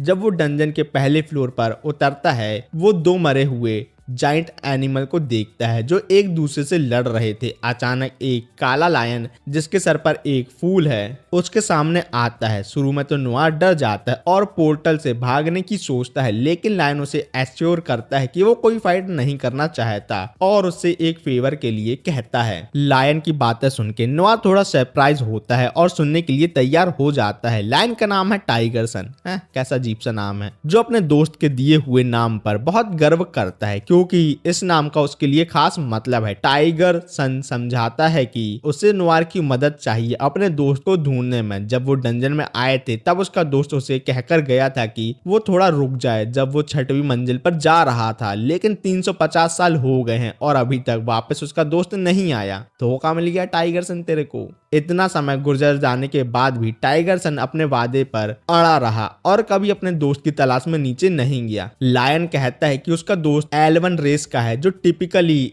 एक खास रेस है जो लगभग 500 साल जीते हैं। एल्फ की बात हो रही है, सिंपल सा। टाइगर सन 5th फ्लोर पर रुकता है जब नोआर 6वीं मंजिल की तरफ जाता है अपने वादे को पूरा करने के लिए। जब वो 6वीं मंजिल पर पहुंचता है तो वो एक अंधेरे और अजीब एनवायरनमेंट को देखता है। तभी अचानक बहुत सारे ज़ॉम्बीज उसकी तरफ दौड़ते हैं बॉडी पार्ट गिराते हुए। नोआर को एक मूवमेंट का रिलीफ मिलता है जब वो एक डोर के थ्रू एस्केप रूट ढूंढ लेता है, लेकिन उसको सरप्राइज ये होता है कि वहां एक और ज़ॉम्बी आता है, लेकिन ये ज़ॉम्बी थोड़ा अलग है। नोआर को जल्दी से समझ आ जाता है ये ज़ॉम्बी असल में टाइगर सन का एल्वन दोस्त है। नोआर हेल्प करने का ठान लेता है और 500 LP स्पेंड करता है ज़ॉम्बीफिकेशन को रिमूव करने के लिए। इसके नतीजे में एल्फ अपने असली रूप पर वापस आ जाता है। ट्रांसफॉर्मेशन के बाद नोआर एल्फ जिसका नाम बकल है उससे कहता है कि उन्हें बात करनी है। सीन बदलता है और हम देखते हैं कि नोआर टाइगर सन की कहानी बकल को सुना रहा है, समझते हुए कि टाइगर सन ने कितना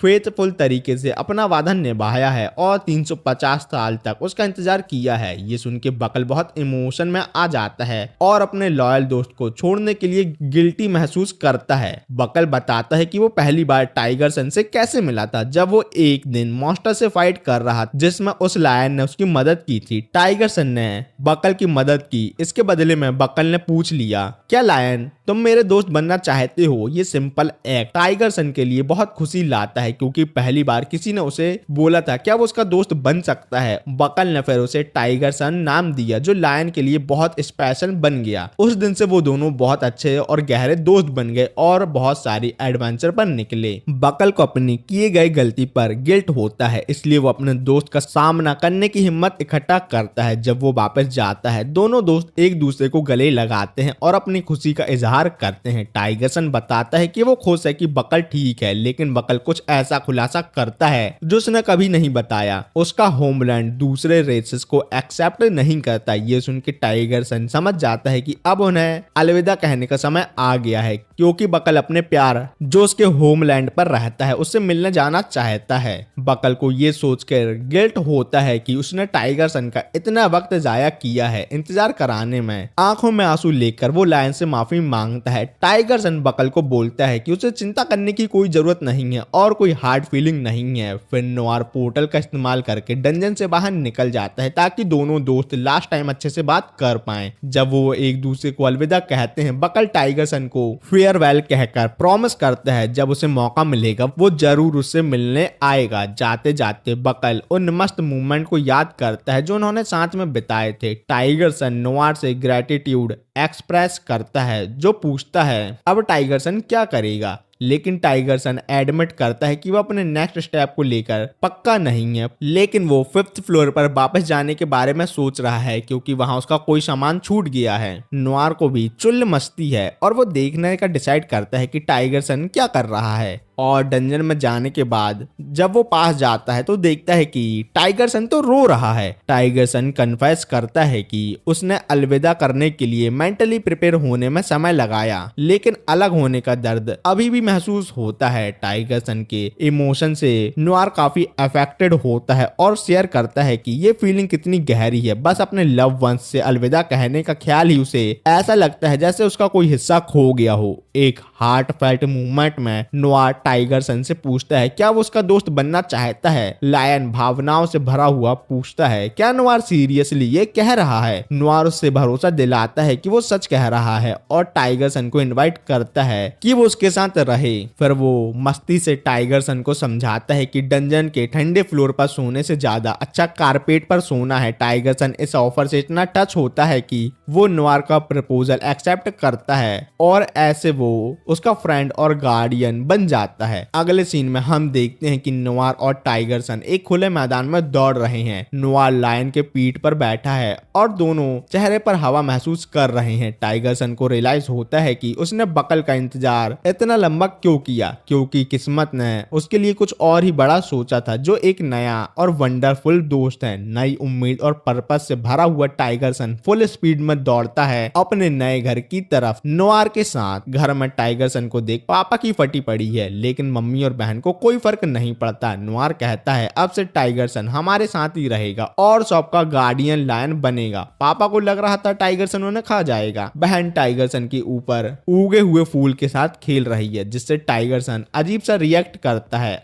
नोआर और एमा एकेडमी में अपनी क्लासेस जैसे यूजुअली अटेंड करते हैं वैसे कर रहे होते हैं। थोड़ी देर बाद मारी क्लासरूम में एंटर करती है और नोआर को फिर से उसकी जान बचाने के लिए शुक्रिया अदा करती है। फिर प्रोफेसर एलेना कहती हैं बच्चों की तुम्हारा पहला एग्जाम होने वाला है, जो कि रेयर मॉन्स्टर मटेरियल कलेक्ट करना है और वो भी मैक्सिमम 2 हफ्तों के अंदर। अब ये सुनते ही बच्चों के तोते उड़ जाते हैं, क्योंकि ये मटेरियल तो दुनिया भर में मशहूर है कि ये कहीं नहीं मिलते। मार्केट में तो मिलना बहुत ही ज्यादा मुश्किल है, ना के बराबर। क्लास के बाद नोआर और एमा डिसाइड करते हैं कि चलो भाई गिल्ड के अंदर लोला से मिलते हैं, शायद उसके पास इन मटेरियल का जुगाड़ हो। पर जब वो गिल्ड पहुंचते हैं तो पता चलता है लोना तो दूसरी रिसेप्शनिस्ट सारा से जबरदस्त झगड़े में पड़ी हुई है। झगड़ा इस बात पर था कि सारा ने जानबूझ के लोला के एडवेंचर चुरा लिए। अब गिल्ड में रिसेप्शनिस्ट एडवेंचर को हैंडल करते हैं और जब एडवेंचरर अपना मिशन पूरा करते हैं तो उनको पॉइंट मिलते हैं और रिसेप्शनिस्ट को फायदा होता है। लोला का इल्जाम था कि सारा उसके एडवेंचर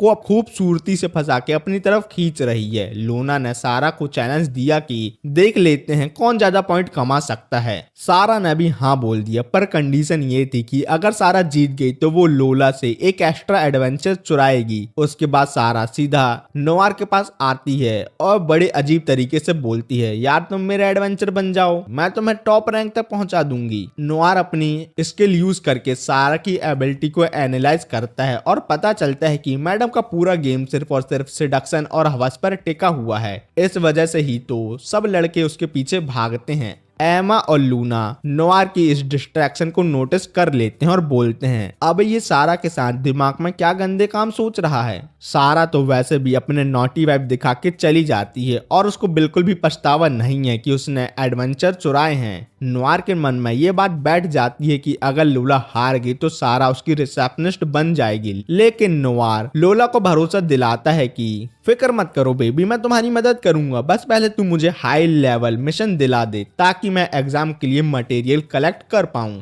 लूना भी बोलती है मैं भी तुम्हारी इस मिशन में हेल्प करूंगी, क्योंकि फ्री टाइम पर मैं एक एडवेंचरर ही हूँ।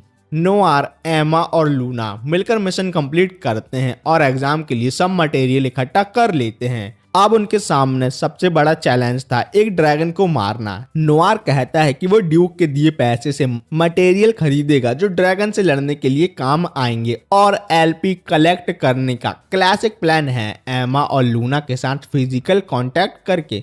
सिंपल सा डाटा ट्रांसफर करके। टाइगर सन भी नोआर के साथ उस माउंटेन पर जाता है जहाँ ड्रैगन रहते हैं। वहां जाके नोआर अपने ग्रेट सेज को बुलाता है और पूछता है भाई सबसे नजदीक वाला ड्रैगन कहाँ है। ग्रेट सेज बड़े ही आराम से बोलता है ब्रो 665 मीटर दूर है वो, वहां जाओ और ड्रैगन को मारो। पर ये पूछते ही नोआर को जबरदस्त हेडेक हो जाता है जो तुरंत भी ठीक भी हो जाता है जब एमा उसे किस कर लेती है। लूना जेलस होके सवाल करती है तो उसको भी ये समझा दिया जाता है कि ये जरूरी था। नोआर की हेडेक ठीक करने के लिए टीम अपना ड्रैगन को मारने का ट्रैप सेट कर लेती है और अब सिर्फ ड्रैगन के आने का इंतजार करती है। नोआर ड्रैगन के गेम में घुस जाता है और एक पत्थर उठा के ड्रैगन को जगाने के लिए उस पर पत्थर फेंकता है। ड्रैगन को जागते ही गुस्सा चढ़ जाता है और वो नोआर के पीछे पड़ जाता है। रास्ते में उसके ऊपर बहुत सारे पत्थर भी फेंकता है क्योंकि वो अर्थ ड्रैगन जो है। लेकिन थोड़ी देर बाद बेचारा ड्रैगन टीम के लगाए हुए ट्रैप पर फंस जाता है। फिर सब मिलकर भाले से ड्रैगन को मार डालते हैं। नोआर को सर पर थोड़ी सी चोट लग जाती है और एमा को टेंशन होने लगती है कि कहीं ये मर तो नहीं गया। पर लूना अपनी गन निकालती है और नोआर को गोली मार के उसकी चोट ठीक कर देती है। ये लूना की स्किल है, गोली मार के लोगों को हील करना। हाँ, बड़ी अजीब स्किल है ना। नोआर और उसकी टीम ड्रैगन के पार्ट और मटेरियल कलेक्ट करके एकेडमी ले जा लेते हैं। बच्चे ये सुन के चौंक जाते हैं कि ये लोग सच में एक ड्रैगन को मार के आए हैं। बाद में वो ड्रैगन के बचे खुचे पार्ट एडवेंचर गिल्ड लेके चले जाते हैं और वहां भी सब लोग वैसे ही शौक में आ जाते हैं। ड्रैगन तो आजकल इतने रेयर हो गए हैं कि मारना तो दूर की बात, दिखते भी नहीं है। नसीब वाले होते हैं जिनको ड्रैगन दिखते हैं। इस अचीवमेंट के बाद लोना को रिसेप्शनिस्ट के तौर पर काफी पॉइंट मिल जाते हैं, लेकिन सारा जो अभी भी फुल कंपटीशन मोड में थी अपने पॉइंट भी ऐड करवा लेती है ताकि पता चल सके लीड में कौन है। लोला को धीरे धीरे फील होता है कि सारा अब भी पहली पोजीशन पे है और वो थोड़ा सैड हो जाती है। लोला सारा पे चीटिंग का इल्जाम लगाती है लेकिन एडवेंचर गिल्ड लीडर सारा का सपोर्ट करता है। कहता है कि उसने खुद चेक किया है, जो मटेरियल सारा ने दिए हैं वो सही थे। तभी सारा के एडवेंचर एंट्री मारते हैं फुल थके हुए और वो लोग ज़ॉम्बी की तरह बिहेव कर रहे थे। उनको देख के ऐसा लगता है जैसे रात में उनको किसी ने चूस डाला हो। सबको समझ आ जाता है कि सारा इन लोगों को मैनिपुलेट कर रही है। अपनी देने का लालच देके उनसे ज्यादा मटेरियल कलेक्ट करवाती है बिना कोई रेस्ट दिए। लोला नोआर को एक अलग रूम में लाती है और वहां अपना टॉप उतार के नोआर को कुछ स्पेशल कूपन देती है। ये कूपन नोआर को एक मौका देते हैं कि वो लोला को कहीं भी टच कर सकता है और कभी भी ये कूपन रिडीम कर सकता है। नोआर इतना एक्साइटेड और खुश हो जाता है कि वो तुरंत उसका यूज करने का डिसाइड कर लेता है। लोला नोआर को आराम से सुला के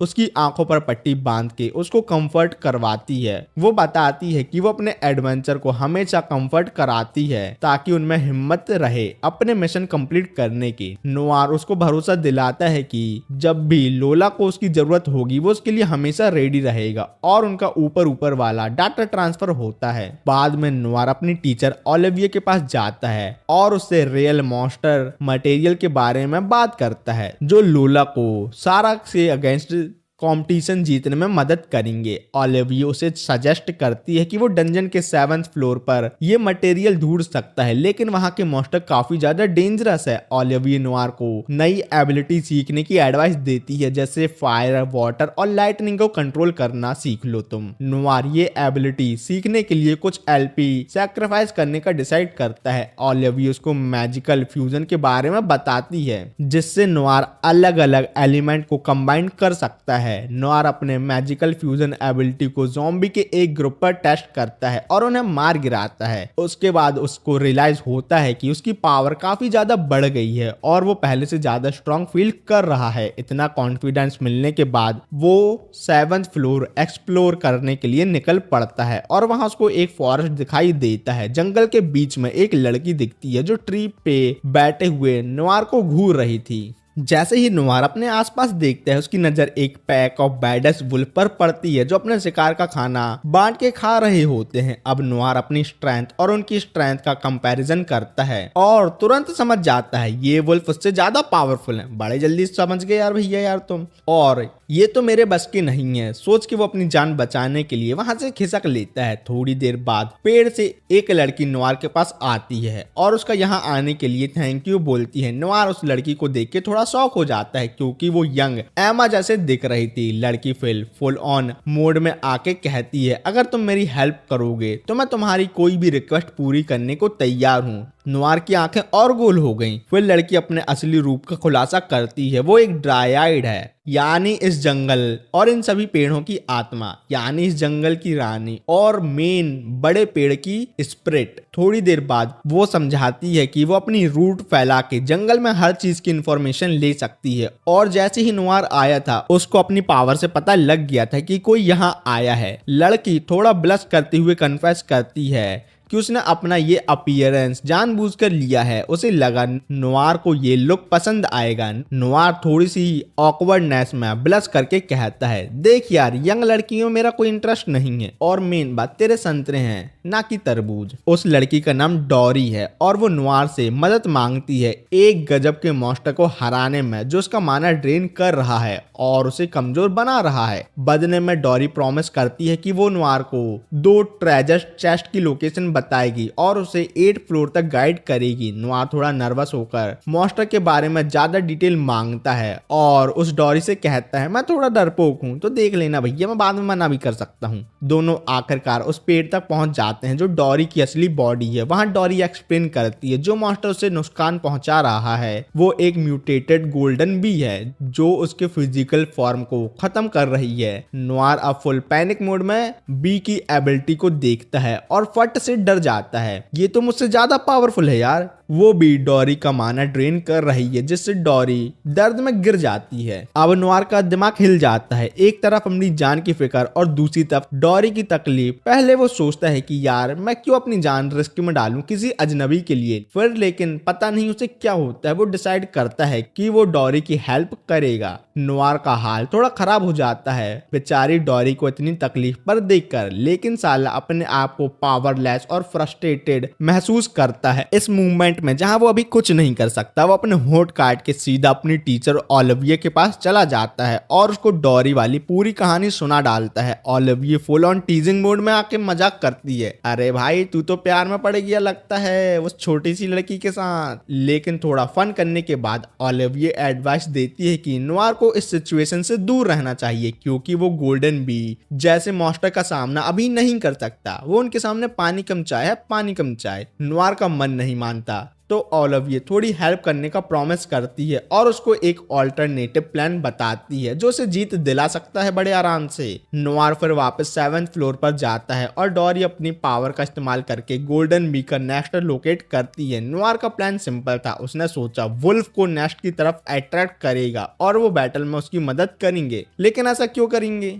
ये परफेक्ट प्लान चल रहा होता है। वुल्फ नवार का पीछा करते हुए पेड़ के पास आ जाते हैं, लेकिन जब वो पेड़ के पास पहुंचता है तो पता चलता है कि वो साली गोल्डन म्यूटेटेड बी फिर से डॉरी का माना ड्रेन कर रही है और डॉरी अभी अनकॉन्शियस पड़ी हुई है, वो भी पेड़ के जस्ट सामने। नवार का गुस्सा स्काई रॉकेट हो जाता है और वो अपनी तलवार से बी पर अटैक करता है, लेकिन तलवार काम नहीं आती। फिर वो अपनी लाइटनिंग पावर यूज करता है, लेकिन बी तो साली सारे अटैक डॉज कर लेती थी। अब नवार का दिमाग में एक नया प्लान का कीड़ा घुस जाता है। वो पहले अपने वाले अटैक को थोड़ा मॉडिफाई करके वुल्फ का एग्रेशन गोल्डन बी की तरफ डाइवर्ट करता है। बदकिस्मती से बी सारे वुल्फ को मार डालती है। ओलिविये का सजेशन याद करके नवार अपने वाटर एबिलिटी को लाइटनिंग पावर के साथ कंबाइन करता है एक तगड़ा अटैक बनाने के लिए और आखिरकार ये कॉम्बो अटैक काम कर जाता है और वो बी को मार गिराता है। बाद में नवार डॉरी को अपने बाहों में उठा के ले जा लेता है और डॉरी उसका शुक्रिया अदा करती है, लेकिन नवार अपने यूजुअल हम्बल मोड में बोलता है, ये जी टीम एफर्ट का रिजल्ट है, मेरे अकेले का नहीं।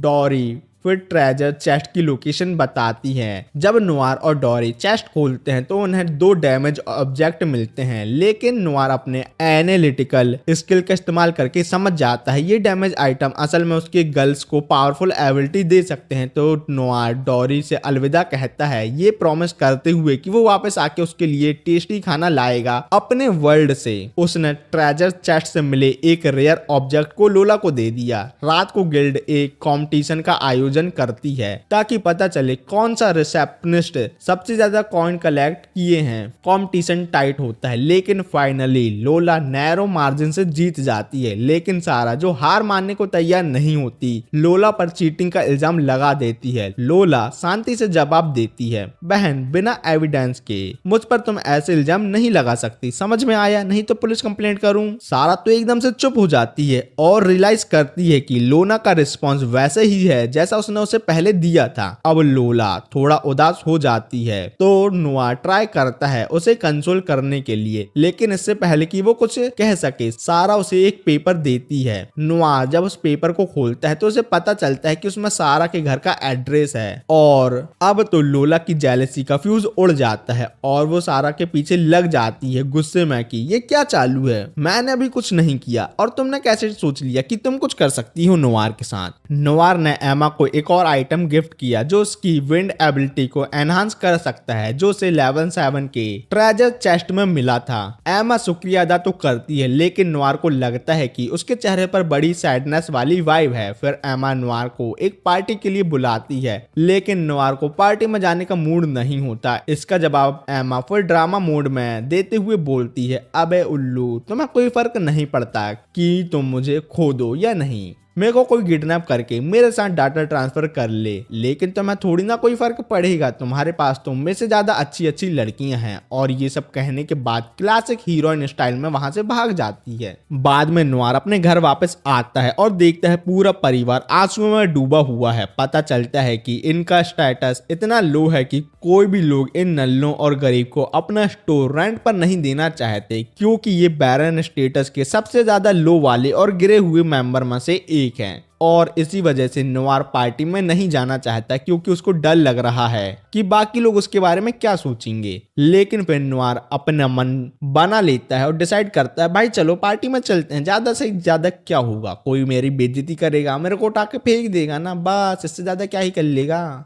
और जो नुआर का खानदानी सूट था वो गंदा है, क्योंकि उसके नल्ले पापा ने उस पे वाइन गिरा दी और उस सूट को 1 साल से साफ भी नहीं किया। फिर नुआर एक नया टिप टॉप सूट खरीद के पार्टी में जाता है और पार्टी में लोगों के साथ बात करता है। तभी एमा के मम्मी पापा उससे मिलते हैं। एमा के पापा काफी खुश होकर बोलते हैं, दामाद जी तुम बड़े स्मार्ट लग रहे हो यार, बाय द वे तुम्हें डांस आता है क्या? नुआर थोड़ा ऑकवर्ड फील करता है और कहता है, एमा ने मुझे तो बोला था डांस के बारे में, लेकिन डिटेल में ज्यादा कुछ नहीं बताया, और रही बात डांस की तो वो मुझे अच्छे से नहीं आता। तभी एमा फुल हीरोइन एंट्री मार के पार्टी में आती है और नुआर उसकी ब्यूटी देख के सीधा ब्लश मोड में चला जाता है। वो तो मन ही मन डाटा ट्रांसफर के बारे में सोच रहा था, वो भी यहाँ पार्टी में ही।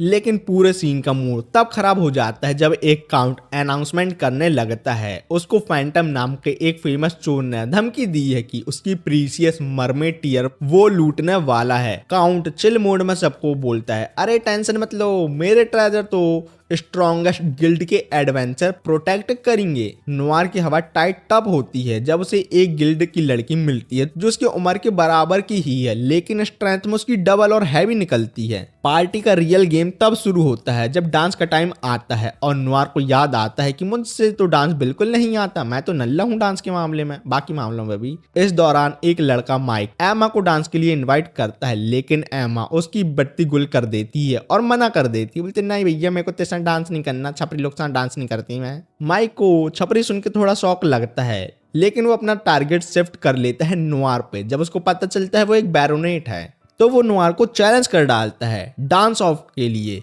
क्योंकि माइक को समझ आ जाता है एमा ने उसको छपरी इसलिए बोला क्योंकि वो नुआर को लाइक करती है और उसका हाथों में हाथ लेना चाहती है। तो डांस कंपटीशन का सिंपल रूल है, दोनों को एमा के साथ डांस करना है और जो जीतेगा उसको एमा के साथ डेट में जाने का मौका मिलेगा और उसकी लेने का भी। जीत का फैसला ऑडियंस की तालियों पर होगा। प्रॉब्लम ये है कि माइक एक प्रो डांसर है और नोवार को लगता है ये तो मुझसे नहीं होगा, तो नोवार अपना ट्रम्प कार्ड निकालता है और एलपी का यूज करके अपनी डांस स्किल को बहुत ज्यादा एनहांस और प्रो लेवल का कर लेता है। जब नोवार की टर्न आती है तो सब लोग इंक्लूड एमा के पेरेंट्स इम्प्रेस हो जाते हैं। उन दोनों की केमिस्ट्री देख के ऑडियंस वाह वाह करती है और तालियां तो रुकने का नाम नहीं लेती और नोवार और एमा बेस्ट कपल डिक्लेयर हो जाते हैं। दोनों जन लगभग किस करने वाले होते हैं कि लाइट ऑफ हो जाती है। अच्छी बात है ना, डाटा ट्रांसफर हो जाएगा, लेकिन नहीं, तभी वहां फुल ड्रामेटिक एंट्री मार के फैंटम चोर आते हैं। फिर पता चलता है फैंटम एक मास्क वुमन है। वो अपना डेंजरस प्लान रिवील करती है। वो सिर्फ मरमेड ट्रियर नहीं बल्कि ड्यूक की बेटी एमा को भी किडनैप करने का इरादा लेके आई है। फैंटम एक स्पेल यूज करती है जिससे एमा बेहोश हो जाती है और फिर नोवार को घुमा के लात मारती है और उसको साइड में गिरा देती है। इसके बाद उसका एक और साथी प्रेसियस मरमेड टियर ज्वेल चुरा के रूफटॉप के ऊपर से भाग जाता है फुल ऑन पार्कोर मोड में। इस कमोशन के बीच एक एडवेंचर लाइला नोवार को एडवाइस देती है, भाई फैंटम को चेज मत कर, तू अभी अभी नया नया एडवेंचर बना है, ये तेरे लिए डेंजरस हो सकता है। लेकिन नोवार का जुनून फुल हाई लेवल पे है। उसको एमा को किसी भी हालत पे बचाना है क्योंकि उसको उसकी लेनी है। लाइला थोड़ा सोचती है लेकिन फिर मान जाती है, बस ये वार्निंग देती है, मेरे रास्ते में मत आना भैया, नहीं तो बहुत मारूंगी। ग्रो फैंटम के पीछे लग जाता है और फाइनली उन लोगों का सामना होता है। फैंटम एक बड़ा सा बर्ड समन करती है जो लाइला को फायर से कवर कर लेता है। नल्ली है वो, लेकिन ये सीन नोवार के लिए उतना ज्यादा डेंजरस नहीं है क्योंकि उसने अपनी लाइटनिंग पावर डिस्कवर कर ली है। अपनी एनालिटिकल आई का यूज करके वो फैंटम पर अटैक करता है और लाइला फायरबर्ड को डिस्ट्रॉय कर देती है। एमा अभी भी बेहोश थी और नोवार उसके पास दौड़ के जाता है। फिर नोवार लाइला पर कॉम्प्लीमेंट करता है, वाह यार तुम तो बड़ा अच्छा लड़ती हो। लाइला थोड़ा भाव खाती हुई बोलती है, नहीं इतनी कुछ खास बात नहीं है, मेरे माँ बाप बड़े स्किल एडवेंचर हैं, मैं तो बस सिटी में पढ़ने आई थी, लेकिन पता नहीं कैसे मो गिल्ड ज्वाइन कर लिया। नोवार भी अपने आप को थोड़ा कैजुअली इंट्रोड्यूस करता है और बोलता है, मैं ऑर्डन गिल्ड से हूँ। राइवल गिल्ड के बावजूद दोनों अपने बीच दोस्ती का रिश्ता शुरू करते हैं और आगे ये रिश्ता और भी बढ़ सकता है, अब सोच लो तुम लोग। तभी मो गिल्ड का लीडर एंट्री मार के आता है, लेकिन नोवार को उसका बिहेवियर थोड़ा अजीब सा लग रहा था, सस्पिशियस वाला। लीडर नोवार और लाइला को ग्रेविटी पावर का यूज करके रोकता है। नोवार तभी रियलाइज करता है कि बंदा कुछ ना कुछ तो गड़बड़ है और ये अपना भेष बदल के घूम रहा है। Full Sherlock Holmes mode on करके एक पत्थर मार के वो उसकी इयररिंग गिरा देता है। जैसे ही इयररिंग गिरती है बंदा अपने असली शक्ल दिखाता है और वो असल में लीडर नहीं फैंटम चोर का पार्टनर निकलता है। बंदा फुल विलन वाइब में बोलता है कि उसका प्लान एमा से शादी करना है। नोवार का गुस्सा फुल ऑन हो जाता है। वो गुस्से से बोलता है, तू एमा को लेके सपने में ही रहेगा, ये लड़की मेरे लिए काफी ज्यादा इंपॉर्टेंट है, क्योंकि समझ जाओ। फिर एमा को होश आ जाता है। वो फुल हीरोइन मोड में अपनी विंड पावर का यूज करके विलन पर अटैक कर देती है। नोवार भी अपने एक धांसू पंच मारता है और विलन को जमीन पर लेटा देता है और बोलता है, भैया सो जाओ अब तुम गए। फिर बाद में एमा के पेरेंट और काउंट नोवार को फुल तरीके से उसकी तारीफ करते हैं उसकी ब्रेवरी के लिए। वो लोग बोलते हैं, बेटा तुम्हारे लिए रिवॉर्ड रेडी है, और नोवार के फैमिली को एक दुकान की जगह मिल जाती है। नॉट ओनली दैट, रेंट भी इतना कम मिलता है कि उनको तो लगता है कि उनकी लॉटरी लग गई। बताओ, ये सब सिर्फ उसके एक नालायक लड़की की वजह से हुआ है जो अब नालायक नहीं रहा। नोवार की मम्मी और बहन अब स्टोर की डेकोरेशन के बारे में सोच रहे हैं, जबकि उसका नल्ला पापा क्लीनिंग हैंडल करेगा। एमा नोवार को बोलती है वो भी उसकी हेल्प करना चाहती है, लेकिन इधर एलिस को जेलसी का फुल ब्लास्ट होने लगता है जब वो एमा और नोवार को इतना क्लोज और चिपका हुआ देखती है।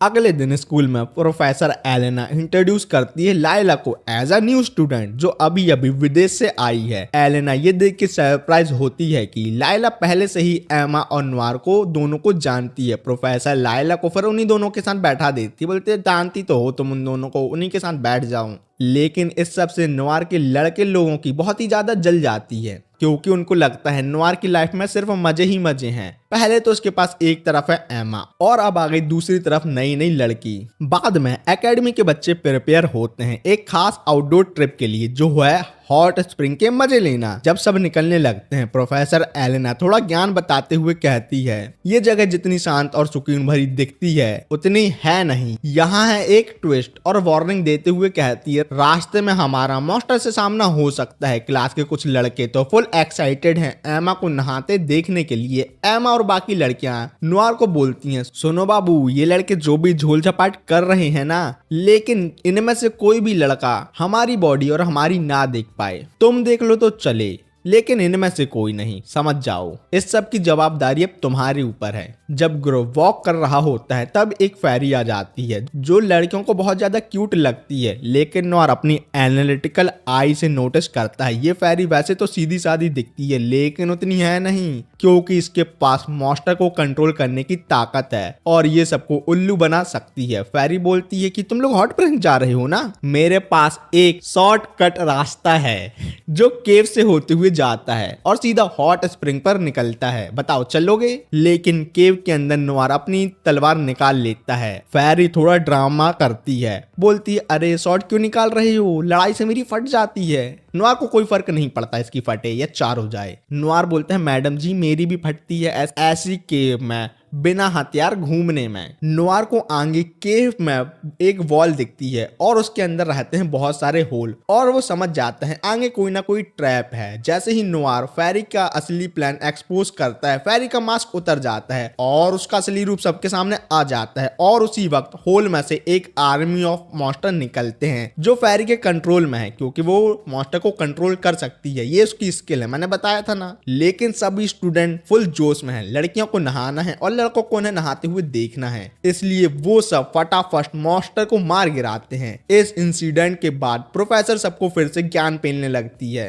और बोलती है मैंने बोला था ना ध्यान रखो, ये सब मॉन्स्टर क्यूट हरकतें करते हैं इंसानों का गार्ड डाउन करने के लिए और उन्हें मार डालते हैं, लेकिन कोई बच्चे कोई बात नहीं सुनते। वो लोग फुल एक्साइटेड थे क्योंकि उनको अपनी फाइनल डेस्टिनेशन के पास जाना था और वो वहां पहुंच गए थे। लड़के तो कुछ ज्यादा ही खुश थे, जैसा आपको पता है। ग्रुप फाइनली होटल पहुंचता है जहां ओनर बोलती है मैन और वुमेन अलग अलग बात करेंगे और पहले लड़कियां नहाएंगी। तो सभी लौंडे लपाड़े प्लानिंग शुरू कर देते हैं कि कैसे लड़कियों को नहाते हुए देखेंगे और मास्क पहनते हैं ताकि कोई भी उन्हें पहचान ना पाए। और ये है उनका फुल प्रूफ प्लान लड़कियों को देखने का। देखो अगर प्लान बनाते तो थोड़ा दिमाग से बनाते। पहली बात तो ऐसा चिल्ला चिल्ला के बोलते नहीं जिससे लड़कियों को तुम्हारे ऊपर शक नहीं होता और धीरे से जाके देख लेते, लेकिन ये सब है लड़के मंद बुद्धि, क्या कर सकते हैं। सभी लड़के नुआर के पास आते हैं, बोलते भैया तुम भी मास्क पहन लो, तुमको नहीं देखना चलना क्या? नुआर साफ मना कर देता, बोलते भैया मेरे को नहीं देखना, तुम ही लोग देखते रहो, ऐसी गंदी गंदी चीजें मैं नहीं करता, मेरे को तो सामने से मिल जाती ना इसलिए। और वैसे भी नुआर ने लड़कियों से वादा कर चुका है कि वो इन नल्ले लोगों को उनको देखने नहीं देगा।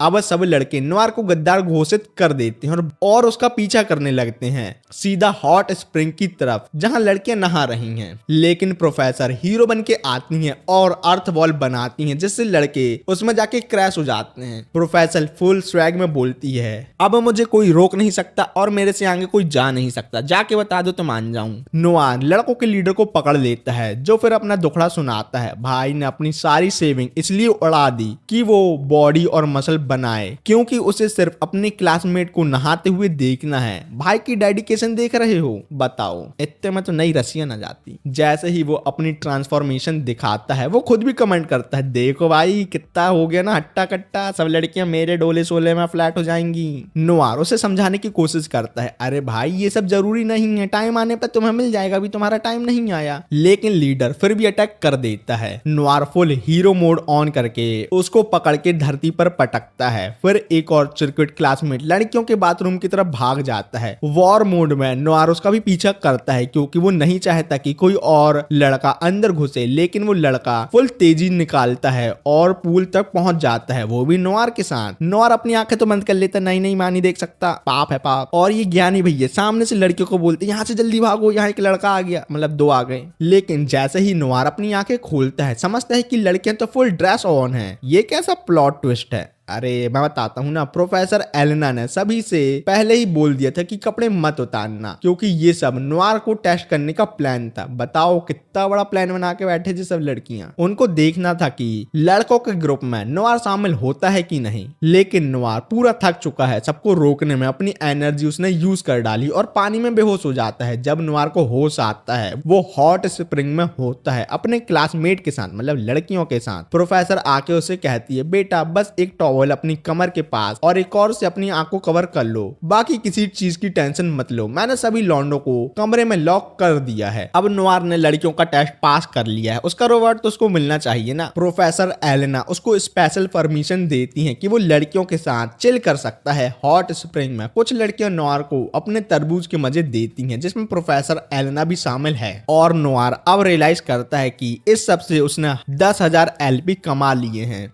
नेक्स्ट डे नोआर की शॉप ओपनिंग में तीनों लड़कियां वहां आके उसकी मदद करती हैं। फिर नोआर के घर वाले बैठ के दुकान का नाम डिसाइड करते हैं। आखिर में टाइगर सन के सजेस्ट किए हुए नाम स्टार्ड या ऑडिटीसीज पर सब मान गए। सबको लगा ये नाम ज्यादा सही बैठता है दुकान के लिए, और दुकान का नाम फैमिली का लास्ट नेम ही होना चाहिए। नोआर के पेरेंट्स और बहन भी आए और वो लोग पैम्पलेट बना रहे थे दुकान का प्रमोशन करने के लिए। ऊपर से टाइगरसन भी बाहर बैठ के दुकान का प्रमोशन करने में बिजी था। जब बहुत सारे लोग कस्टमर बन के दुकान में घुसते हैं और सामान में इंटरेस्ट दिखाते हैं, तो ये सब देख के नोआर और सब लोग खुश हो जाते हैं। नोआर एक मूवमेंट के लिए सोचता है अपनी सारी अचीवमेंट के बारे में और ये मान लेता है ये सब उसकी टीचर ओलिविया की वजह से पॉसिबल हुआ है। फिर वो डिसाइड करता है कि ओलिविया को जाकर मिले और उसकी चेन को तोड़कर उसके आजाद कर दे और उसको आजाद परिंदा भी बना दे जो हवा में उड़ सकती है। लेकिन ओलिविया चिल मोड में रहती है और कहती है, बेटा टेंशन ना ले, मुझे बचाने की जरूरत नहीं है। लेकिन नोआर जिद्दी है और वो ग्रेट सेज को बुला लेता है पूछने के लिए कि बिना ओलिविया को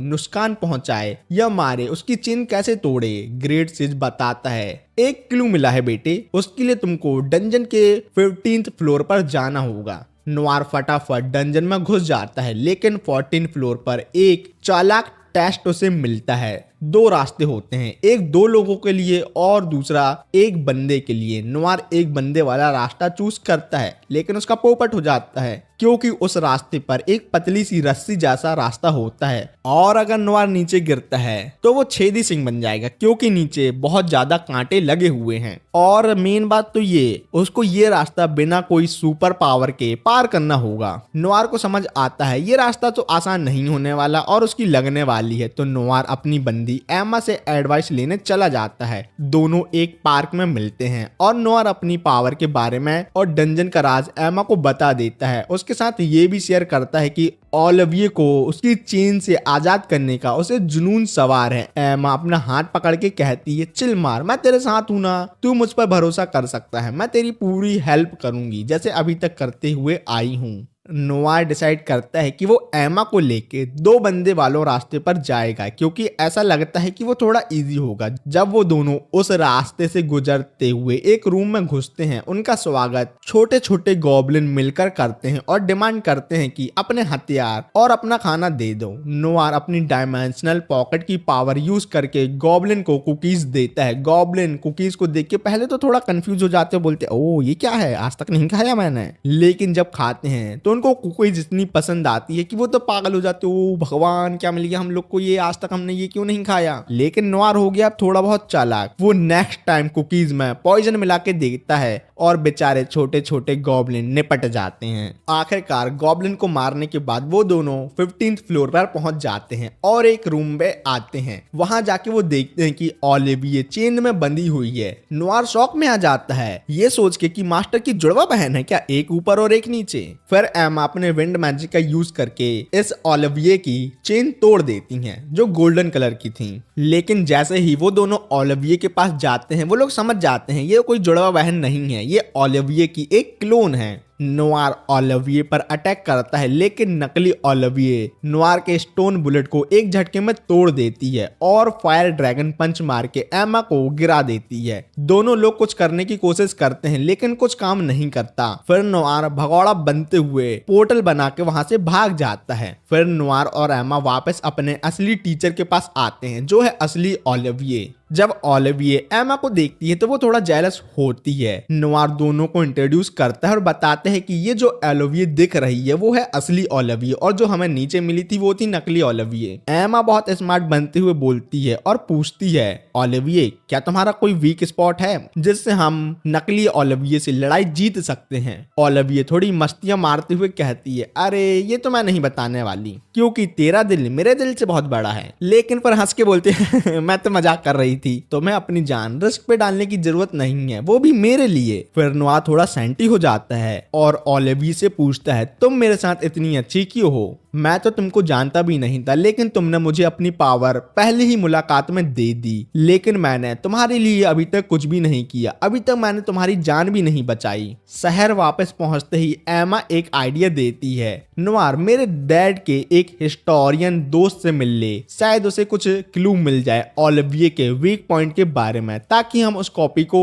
हमेशा के लिए उड़ा दें। अगले दिन नोवार लोला और लूना से मिलता है जो तुरंत उसकी थकावट स्पॉट कर लेती हैं। दोनों उसको मसाज ऑफर करती हैं जिससे उसकी एलपी भर जाती है। उसके बाद लाइब्रेरी में वो घुस जाता है पता करने के लिए कि वो कॉपी ओलिविये को कैसे हरा सकता है। उसको वहां सैक्रिफाइस स्किल के बारे में पता चलता है जिससे वो अपनी स्किल को सैक्रिफाइस करके बहुत ज्यादा पावरफुल हो सकता है। लाइब्रेरी से निकलते ही नोवार डिसाइड करता है कि वो 10,000 पॉइंट यूज करेगा ये नई स्किल लेने के लिए। चलते चलते सड़क पर नोवार को अनएक्सपेक्टेडली ओलिविये की नकली कॉपी मिल जाती है। वो कॉपी अपना मकसद बताती है, तुझे खत्म करने के लिए ही मैं असली दुनिया में आई हूँ, समझ में आया क्या नल्ले आदमी? और वो ये भी रिवील करती है कि मेरे पास रियल ओलिविये की पूरी पावर्स हैं और वो ये भी बताती है कि वो असली ओलिविये को बहुत ज्यादा दर्द देती है। ये सुन के नोवार का खून खौलता है। वो अपनी सैक्रिफाइस पावर का यूज करके अपनी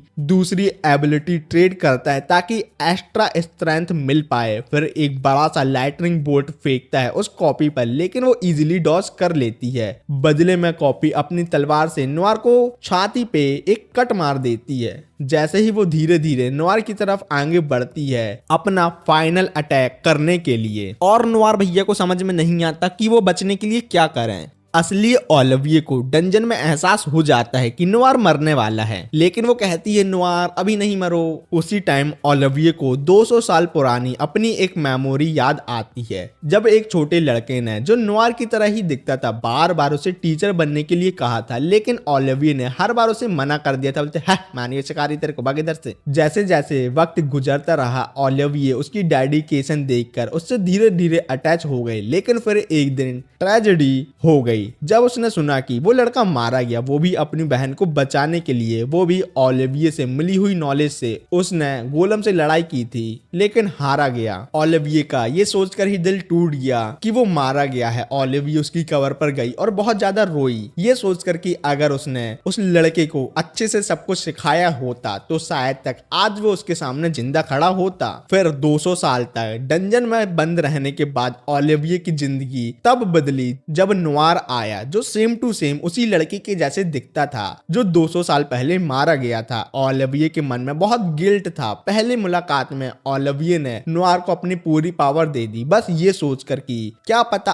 आगे जाके ये लड़का भी पहले वाले लड़के के जैसे निपट जाए, इसलिए वो जबरदस्ती उसकी मास्टर बन गई। प्रेजेंट में नोवार का मौत उसके आगे खड़ी थी जब कॉपी उस पर हमला करने ही वाली थी, लेकिन पता नहीं कहां से एमा बीच में आती है, एक धमाकेदार केक उसको मारती है। लोला और लूना ये सब देखकर शॉक हैं। नोवार को देख के लूना परेशान हो जाती है और हीलिंग शॉट उस पर फायर करती है। लायला भी आती है डिक्लेयर करते हुए कि मैं नहीं चाहती कि नोवार अकेले ये सब फेस करे। वो उसे अपना दोस्त और राइवल दोनों के रूप में देखती है और पति के रूप में भी। नोवार उन्हें कॉपी की ताकत के बारे में बताता है, बोलते बेटी लोग बहुत ही ज्यादा स्ट्रॉन्ग है, मार मार के लाल कर देगी, भग जाओ इधर से। लेकिन लड़कियां मदद करने के लिए फुल ऑन तैयार थीं क्योंकि नोवार ने उन सब की कभी ना कभी मदद की थी। सभी लड़कियां अपना अटैक कॉपी पर लॉन्च करती हैं, पर कॉपी तो एकदम पावर पैक इंसान है, वो जीत जाती इन सबसे। नोवार को अब याद आता है वो अभी तक पहले के अटैक से रिकवर नहीं हुआ।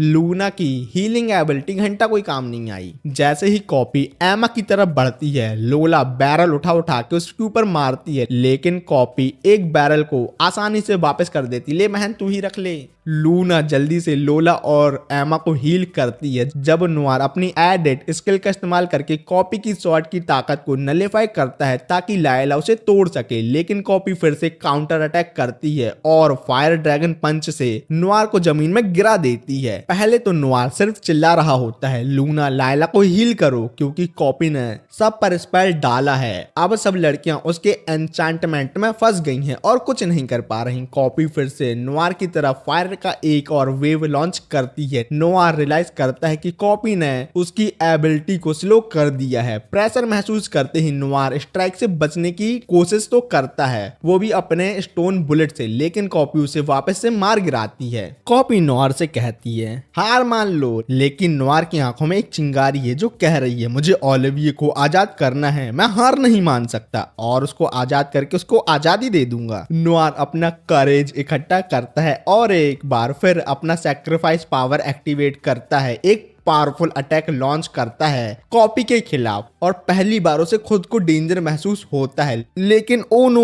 उसकी स्ट्राइक का कोई असर नहीं होता, क्योंकि कॉपी की स्किल तो है बिल्कुल बैल बुद्धि जैसे, मतलब बहुत ही ज्यादा टफ है। कॉपी बहुत सारे अटैक चालू करती है, बार बार नुआर को मारती है और आसमान में उड़ा देती है और तब copy massive fire dragon attack करती है। नुआर हैरान है उसकी एंडलेस एनर्जी देखकर। क्लोन चिल्लाती है नुआर तुम मरने वाले हो। उस क्रिटिकल मूवमेंट में नुआर की याद में उन सब लड़कियों की तस्वीर आती है जो उस पर प्रोटेक्ट करने का भरोसा करती हैं। नुआर अपनी ताकत इकट्ठा करता है और वो खुद को संभालते हुए खड़ा होता है। अपनी स्वॉर्ड को उठाकर वो फायर ड्रैगन को एक ही झटके में बीच से काट देता है और अपनी तलवार को कॉपी के सर में मार देता है। तब ये पता चलता है कि कॉपी का असल रूप एक मैजिकल चेन है जो ओलिविये को बंदी बनाकर रखती थी। नुआर मैं तुम्हें मारना चाहती थी लेकिन मर गई, ये बोलती है कॉपी डिस्ट्रॉय हो जाती है। नुआर अब थकावट से भरा हुआ है और वो घुटनों के बल गिर जाता है, क्योंकि उसने इस बैटल में अपनी ऑलमोस्ट सारी एलपी खत्म कर दी है। लेकिन जब लड़कियां उसको हक करती हैं तो उसकी एनर्जी वापस रिफिल हो जाती है। मॉर्टल चेन को तोड़ने के बाद नुआर जल्दी से ओलिविये के पास जाता है। ओलिविये अब आजाद है और डंजन से बाहर आके पहली बार 200 सालों में सनराइज को देखती है। वो खुशी से कहती है मैं आजाद हो गई, अब मैं आजाद परिंदा हूँ, कहीं भी उड़ सकती हूँ। ये सुनकर नुआर की आंखें खुशी से भर जाती हैं और वो ओलिविये की तरफ दौड़ता है और उसे एक टाइट हग करता है और रोते हुए उससे कहता है आपने मुझे क्यों नहीं बताया, आपको उस चीनों में इतने सालों से दर्द हो रहा था, आप हमेशा मेरे साथ स्माइल से बात करती थी, ये जान के मुझे बहुत दुख हुआ। ओलिविये मुस्कुराते हुए कहती है मैं नहीं चाहती थी तुम्हें कोई बर्डन फील हो। वो नुआर की तरफ देखकर शुक्रिया अदा करती है, अगर तुम नहीं होते छोटे बालक तो मैं हमेशा के लिए उस लीचड़ डंजन में अकेले फंसी रहती। इस सब से नुआर बहुत ही इमोशनल हो जाता है और कहता है तुमसे मिलकर मेरी जिंदगी पूरी तरीके से बदल गई, तुम नहीं होती तो मेरा क्या होता, मैं अभी भी एक नल्ला बैरोनेट का लड़का होता। कुछ दिनों बाद दोनों डंजन के दरवाजे के सामने खड़े हैं। नुआर अपनी विश शेयर करता है मुझे 15 फ्लोर कंप्लीट करके आगे बढ़ना है और बहुत ज्यादा स्ट्रांग होना है जो आपको और सभी लोगों को प्रोटेक्ट कर सके। ओलिविये कहती है अगर तुम इस डंजन के 100th फ्लोर को पार कर लेते हो तो तुम मेरे जितने स्ट्रांग हो सकते हो। ये कहकर ओलिविये बाहर ही रुकती है और नुआर डंजन का बड़ा सा दरवाजा खोलता है और तैयार है एक और नए एडवेंचर के लिए। और यहाँ ही ये सीजन खत्म होता है, इसका कोई भी सीजन 2 नहीं है, तो मैं वीडियो नहीं बना सकता। वीडियो कैसे लगी कमेंट करके बता देना, सब्सक्राइब करना है करो, नहीं करना नहीं करो, और क्या बोल दूं मैं। बाय।